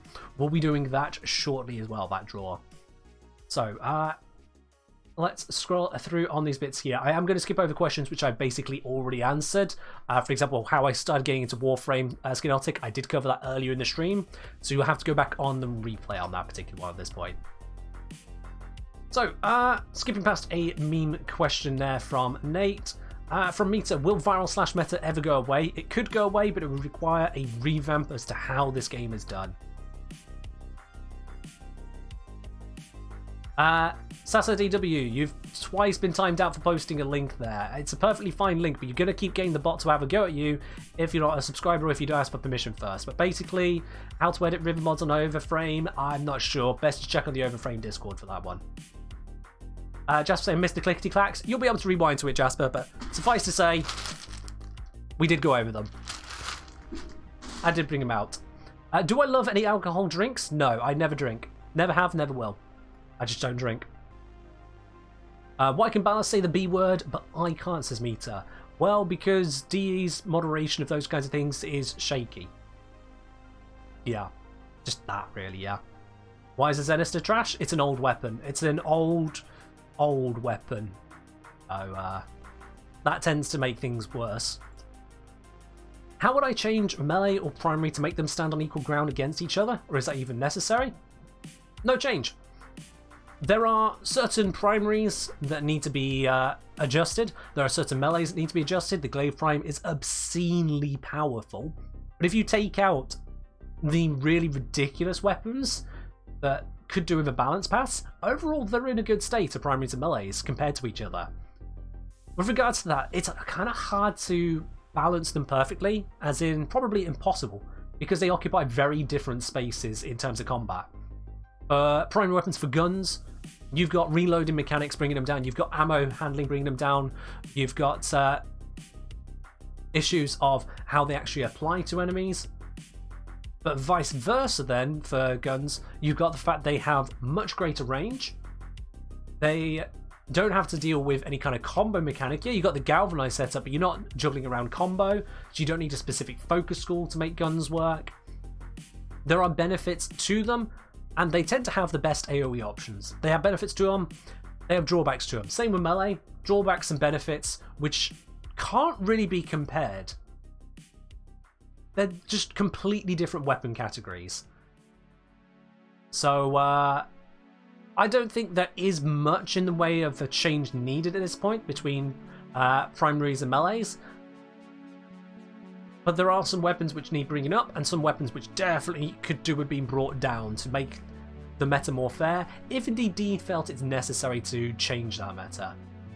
What does extract everything do? The Great Unknown asks. So that would be to, if you click through to it, it says, I will extract the endo from every statue in the orbital living quarters, resetting the endo horde entirely.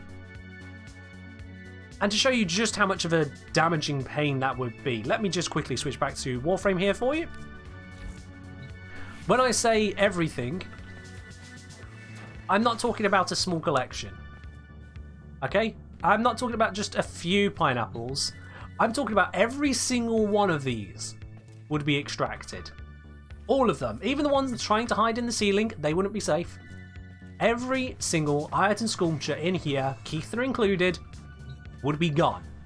If someone dares to redeem that, my collection is over. Gone. Start from scratch. So that's what that one would do. Yeah. I have a couple sculptures. I add to it every now and then. I'm not like a hoard or anything. It's fine. How do I have so many? I've been playing the game for a while. I've been playing the game for a while. That's how I have so many. Yeah. That's how I have so many. That would be sad. It would be kind of sad. It would also be a lot of endo, which I could use for, I guess, making some platinum, but yeah. Yeah, there's so many, it screws with the bit rate a bit. Absolutely. There's a lot of moving parts in there. It's a computer destroyer if you don't have a computer powerful enough to run the game and the stream at the same time. Thankfully, mine seems to be doing just fine. Tap, tap. Yeah, I've been playing the game for a pretty long time, so I'm not like a super vet. There's a lot of events I missed. There's a lot of things I just wouldn't have access to.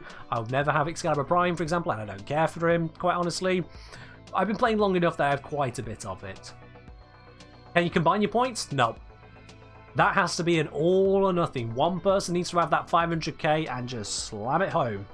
Or if someone wanted to do it with bits instead, like 50,000 bits or something, okay, fine. If you really wanted to skip the process that way, sure. As a general rule of thumb, for anything other than giveaways, if you take off a 0 off the channel points cost, that's how many bits to make that request. Like Hydrate request, not a good example. When we do Warframe streams proper, I have more involved options available for you guys on the channel points. They've been pared down because we're not doing Warframe today, aside from showing little bits here or there. So, as a rule of thumb, taking a 0 off that many bits is a channel point redemption. Except for giveaways. Giveaways are only done through the channel points because you can't pay to enter a giveaway. That's illegal. That's a lottery. We're not doing that. So yeah, it's a thing. I don't think I'm going to lose that room anytime soon, but if someone wants to prove me wrong, yikes. Yikes. But Shork saying, almost forgot this stream was today. Well, I'm glad you remembered. Am I doing raids? How do you mean doing raids? Not quite sure what you mean on that one there. Let's get back to the Discord questions though, because I did promise to get through the ones which are posted before the stream. So let's have a look at these as well. From Itzigal Roxy, do you think there are any truly trash frames? They say, I personally think all of them are decent, none are actually awful. Trash? Yes, Hydroid. Hydroid is from an older age of Warframe design, and his design has not kept up with the modern pace. The way his abilities are cast, the way they work, they are trash. They have so many ways they could be good, and it's just not good. So Hydroid needs a serious upgrade. Like, serious upgrade. Yeah, he's got Pilfering Swarm. Big whoop. That's not enough to stop him from being trash. He is in a trash place at the moment. He needs a hell of a lot of work. I know a lot of you would have expected me to mention Uradi there, but no, seriously, Hydroid is right down the bottom. right down the bottom. At least Inaros even has a use, a place. Hydroid doesn't really have that. Hydroid is in a terrible place. I thought you'd catch that one, Jasper. I thought you would. No one else is going to get the reference there. But that's a deep in joke. Alright. Focusing down again, as I said, on the Discord ones. From Jin. How do you not become burnt out from playing Warframe a lot? Oh, it's simple. I don't play it too much. If I find myself in a position where I am despising it, if I find I'm just not wanting to continue, I don't. If I can't find anything else I want to do in Warframe, at that point, I stop. When the fun stops, stop. It's a very good slogan. And you should apply it to gaming. You should apply it in a lot of places. So that's how I stop myself from getting burnt out in Warframe. I stop when I feel it's time to stop. I do other things. That's part of the reason that I watch content creators of games that are not Warframe. It's why I spend time playing on Apex Legends. Why I spend time playing on Team Fortress 2, on Slay the Spire, on Among Us. It's why Friday streams, one of the reasons why Friday streams are never Warframe. Because I don't want to be burnt out. And that's how I do it. By stopping playing so that I can continue tomorrow. Skipping the meme question there, because we are definitely tight on time. Skipping meme. This is a spoiler question, so if you've not done the New War quest, mute for a bit. I will wave when I've stopped spoiling. Because this question is, what was your favourite section of the quest? Keldon goes on to say, I'm personally between Fortuna and Reveal of Drifter parts. For me, yeah. I would say my favourite bit of the quest was actually that Drifter gameplay. I did not expect it. It kind of came out of left field. And that was some engaging gameplay. I did like that. It was difficult, but in a good way. I liked it. So, yeah. The Drifter gameplay, that would be my favourite bit of that quest. And those of you who are avoiding spoilers, wave. We're back out of spoilers now. Back out of spoilers. Singer say, if you get 10 spanners every 5 minutes, you need to watch Ken for over 4,000 hours to get the extract everything. Yeah, but then there's bonuses that you get for watching consecutive streams. You get a bonus for following. You get a bonus for clicking on a little present icon every 15 minutes. You get an increased rate if you're a subscriber to the channel. You get an increased... you get a bonus when you gift a sub. You get a bonus when you tip the stream with some bits. So there are various bonuses. That 10 every 5 minutes is just the very base rate, Sigan. Very, very base rate. But sure, saying you've been putting off Railjack ever since it launched because it first sucked. Well, it doesn't suck now. It's actually pretty damn good. So tips for getting into that, check out my Railjack build guide. There's a specific playlist for the Railjack guides over on my YouTube channel. Check that out and you'll be in a good spot. You'll be in a good spot. Hello Easy2100, how you doing today? Skip it over. Meme, how much Shiv, yes or no? All the Shiv. We did that on stream 2 days ago. All the Shiv. From Zomtronic. Now, this is a very personal question from Zomtronic. Do you have any kind of coming out story? Zom, are you still here at the moment? Given that you've asked this question, I want to make sure you are actually still here at the moment. Did I see a recent message from you? Don't know if I have. Oh, no, there was one somewhat recently. So, Zom, just to clarify, what exactly are you asking there? I'll wait for your reply on that one whilst I go on to another question. We'll come back to yours. From PT1212, have I ever used the Stug unironically? No. No, I'm pretty sure I leveled it up and then that was it. Pretty much, yeah. Question from Purple Rabbit. Why did I pick Warframe as a game to make content out of when there are other games that have similar gameplay loops? Because my friend got me into Warframe, I got into playing it a lot, I got into understanding it, and I felt I was in a place I could make videos for it. The longer answer I've covered more earlier in the stream, so if you've missed that, you'll have to check out the replay. So don't worry about the delay, just let me know. Following on from that, we've got from Mr. Toblerone, what's my go-to setup when I want to have fun? I presume he means Warframe loadout. That would be Lavos, the Tenet Envoy, which I have formed up to maximum, the Gaze Kit Gun, which I have nicknamed the Observe, and Glaive Prime. My overpowered loadout for just handling anything, really. All right, fair enough, Zom. Fair enough. Yeah. So, do I have any kind of coming out story? Yes, I do. The thing with coming out is that you never just come out once. The thing with coming out is because straight is the default assumption, that unless somehow you broadcast it to the entire world, you are always coming out. Speaking as the metaphorical you that is someone who has to come out. You always are. From active coming out, from saying, hey guys, by the way, I'm bi, to the more passive coming out of someone seeing you going down the street, holding hands with your partner.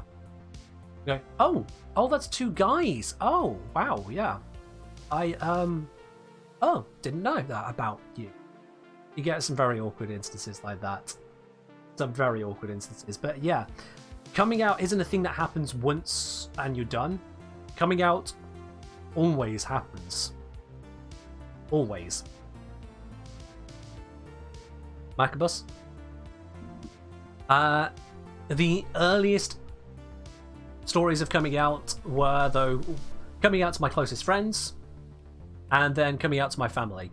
Coming out to my closest friends, more just kind of stumbled into the topic and tested the waters. The very first time I actually admitted to anyone that I was not straight was after years of mulling over the awareness of it and doubting it many, many different ways to Sunday. I tested the waters the very first time by coming out to just a couple people who were part of the clan I was in on RuneScape. So thankfully positive responses. Because, yeah, it was tough to come to terms with that. Tough to recognize it in me, first of all, and then to recognize that it's not from some broken place, it's not from some misguided, misunderstood emotion. No, it is genuine, it is actually there. By all technicality, I would consider myself bisexual. I know there is debate and discussion over whether you should say bisexual or pansexual, or what the differences are, and people get all up in a tizzy. It's not trans exclusionary. Not saying that. Anyone who thinks that bisexuality is trans exclusionary is honestly just trying to pick fights in a community that doesn't need any more fights. So if you ever come across someone like that, just walk away from them. They're not worth your time. But yeah, technically I would consider myself bisexual. If anyone is familiar with the Kinsey scale, again, it's not a perfect example, but it is a way of communicating it. And in terms of the Kinsey scale, I put myself basically up against the line next to just 100% gay, but not quite. Because there have been women in the past who have turned my head, women who have been of interest to myself. But men win. 99 times out of 100, the guys rock.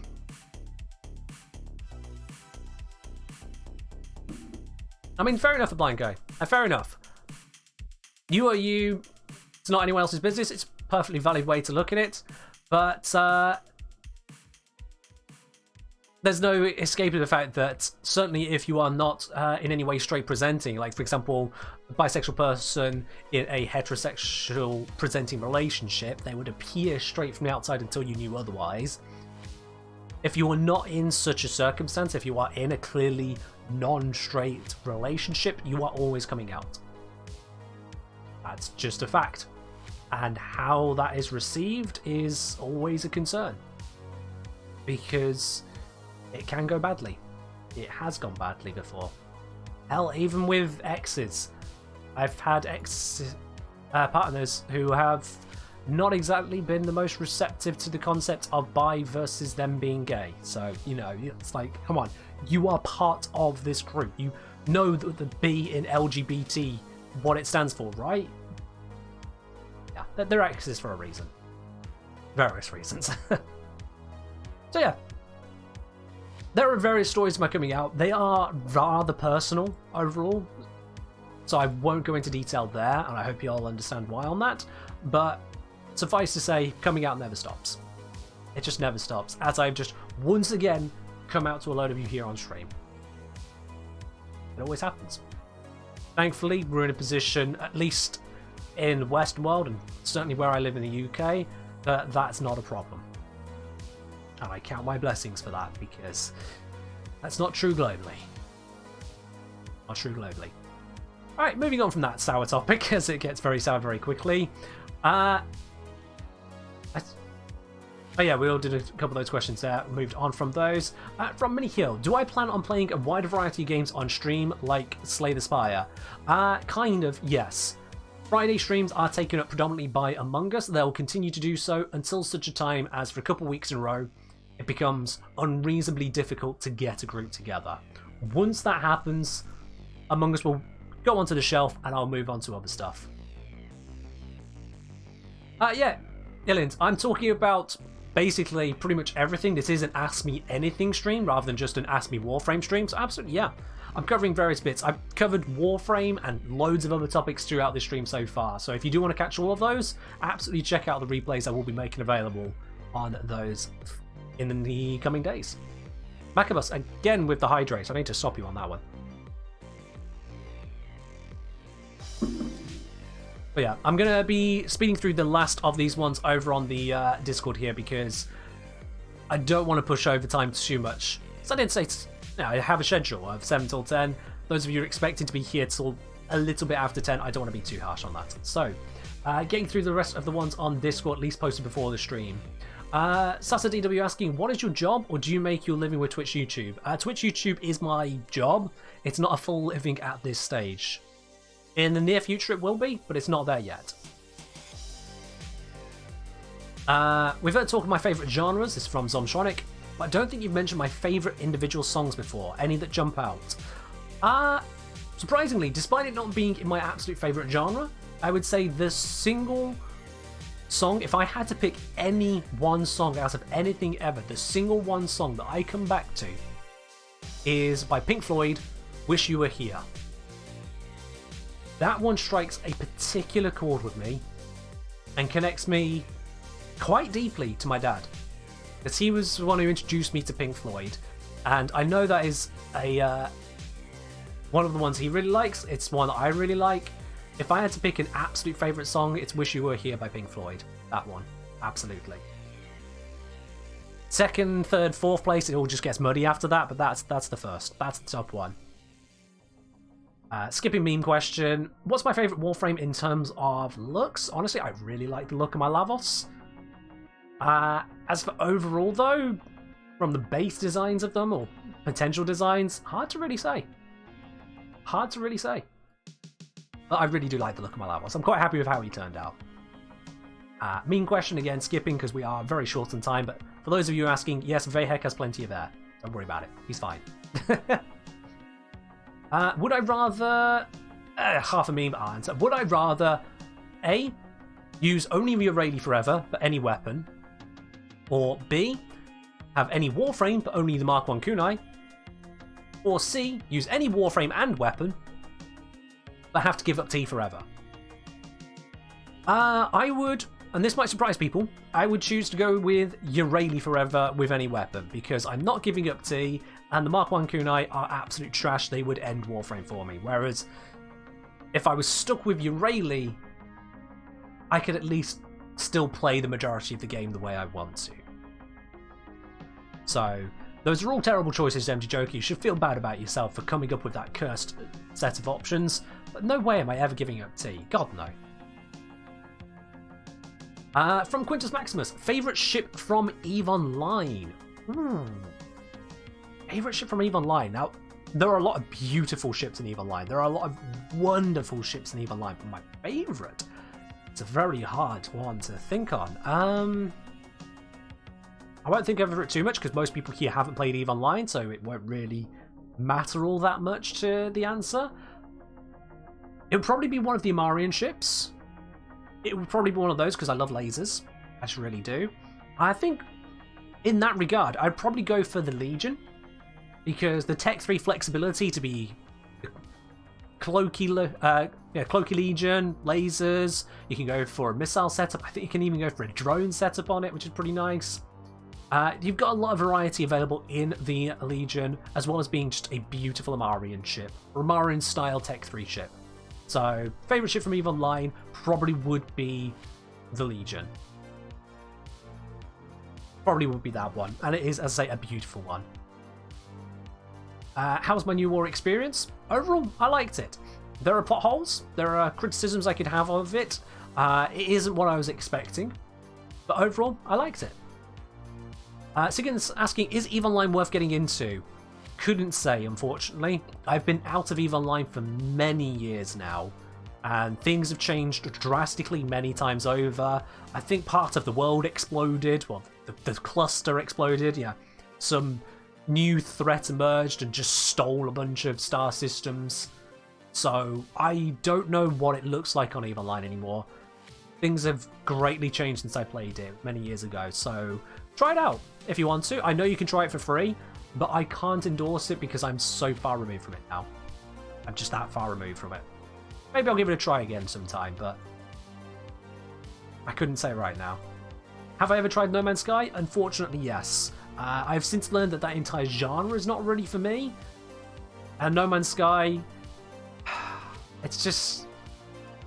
I wanted it to be even half of what was advertised originally. I know there have been many updates to it, but the updates just haven't really connected it for me. So I did try No Man's Sky, and it was a disappointment. The gameplay loop that it offers, it's just not what I'm into. It's not what I'm into. Following on from that, from Scravy, do you feel like you start your day by preparing, or feel like you have to prepare before you start your day? I'm not sure I fully quite grasp that, because I don't have such a regimented day to really say. I just kind of get into the day and have a vague plan of things, and I just kind of get onto it. Silver Storm saying about No Man's Sky, the majority of what was promised on No Man's Sky was delivered through updates. Yes, the majority of what was promised was delivered through updates eventually. And even then, it's the majority of stuff, but it's still missing some critical elements from those of us who were hoping for more exploration-y side of stuff. Exploration isn't solid in that game, honestly. I get they were going for the, oh, it's a simulation approach, but even then, I could see the strings and see the walls a little bit too well. At least from the last time I looked into the updates on No Man's Sky. I've stopped looking at the updates because it reached a limit where I was like, look, I've seen the updates you're putting out. You're all I'm right, done. Doc. Thank you. I'm out. Bye-bye. Adam Malik, thank you very much for the 201 bits. Let me guess, did that just... Yeah, that was enough to put you into first place over Red Dragon. I see, Adam Malik. I see.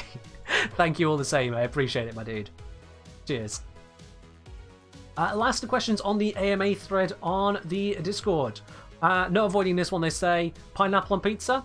I like pineapple on pizza. I do. I like pineapple on pizza. I like a Hawaiian pizza. I could like a vegetarian setup with a bit of pineapple. Ice Geo, are you still here? Ice Geo, are you still here by chance? I don't know if you would be at this point. If you are still here, you are still here. Ice Geo, do I give them my revelation about me and pizza? Do I? Because you know, if you've remembered, but you know what I've said about me and pizza, do I? Do I give that revelation? To really do it? Okay. All right. I bounced it off someone. I took advisement. Whether it was sound advice or not, I don't know. So throughout university, one of, if not my favourite pizza to get from a pizza place that actually would put it together on request, was a make your own pizza. Nice 9-inch pizza, deep pan, with pineapple, sweet corn, and baked beans. And it is gorgeous. I don't care what any of you think. I don't care what any of you feel about it. Pineapple, sweet corn, baked beans pizza is glorious. I like it a lot.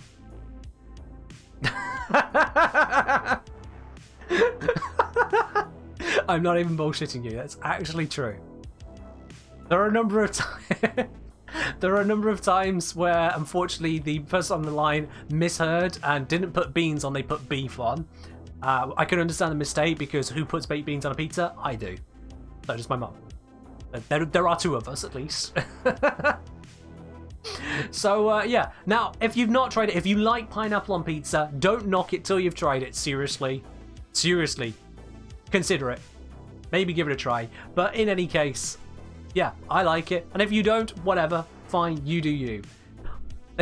I have pointed out earlier, I am quintessentially British. We British, we love our baked beans as well as our tea. So do not be surprised that I went so far as to try it on pizza and enjoyed it. Okay? Do not be so surprised. That does, though, bring us to the very end of the questions, or at least put on the AMA thread on Discord. And we're only half hour over time. I think we did a good roll on that there. I think it was all fine. Baked beans tea? No, no. No. No. No, please, no. I've once been subjected to the monstrosity, which was baked beans on toast with peanut butter stirred into it. That was horrifying. So baked beans doesn't go with everything, no. I don't want to even think about that taste again. That was a horrible beans on toast recreation. I barred that person from ever doing it again. His stomach just did a triple somersault. Yeah, mine certainly did when it found out what it just received. It was disgusting, Adam Malik. It was disgusting. Beans with peanut butter mixed into it does not work. I can guarantee you that. I unfortunately know it from first-hand experience. Does not work. Good God, why they served that to me, I don't know. But they did it. So, yeah. Anyway, guys, that does wrap us up when it comes to today's AMA stream. As I said, I'm going to make this live over on the YouTube Replays channel. It's going to be here on Twitch for the next 2 weeks, and then it'll go over to there. So you can always catch up on the bits and pieces you wanted to know more about there. But that means it is now time for us to do the actual giveaway, the one you've been looking forward to, the one where we find out who is going to have the Harrow Prime Top Access Pack, the Covenant Pack. That's the one that comes with Harrow Prime himself. That's the one that comes with Scourge Prime, Nell Prime, that comes with the glyphs, that comes with the accessories pack, that includes the operator suit, that includes the signed on, that includes the boosters, that includes a 3,990 platinum. And D told me I can't have this myself, I've got to give it to one of you guys. Okay, so it is a stonking big pack. Bloody hell. Very generous of them to allow me to have the ability to actually do a giveaway of this scale. So, if you have not yet hit the redemption at the bottom of the chat window, make sure you hit that blue spanner icon, bring it up, hit the entry. If you've not done that, you can't win it. So you have to do that. You've got seconds before I just close the entries altogether, because I'm basically just finding the button on my screen here to close the entries. So let's have a look. Where is that button? Where is it? Where is it? Where is it? It is there. And it's closed.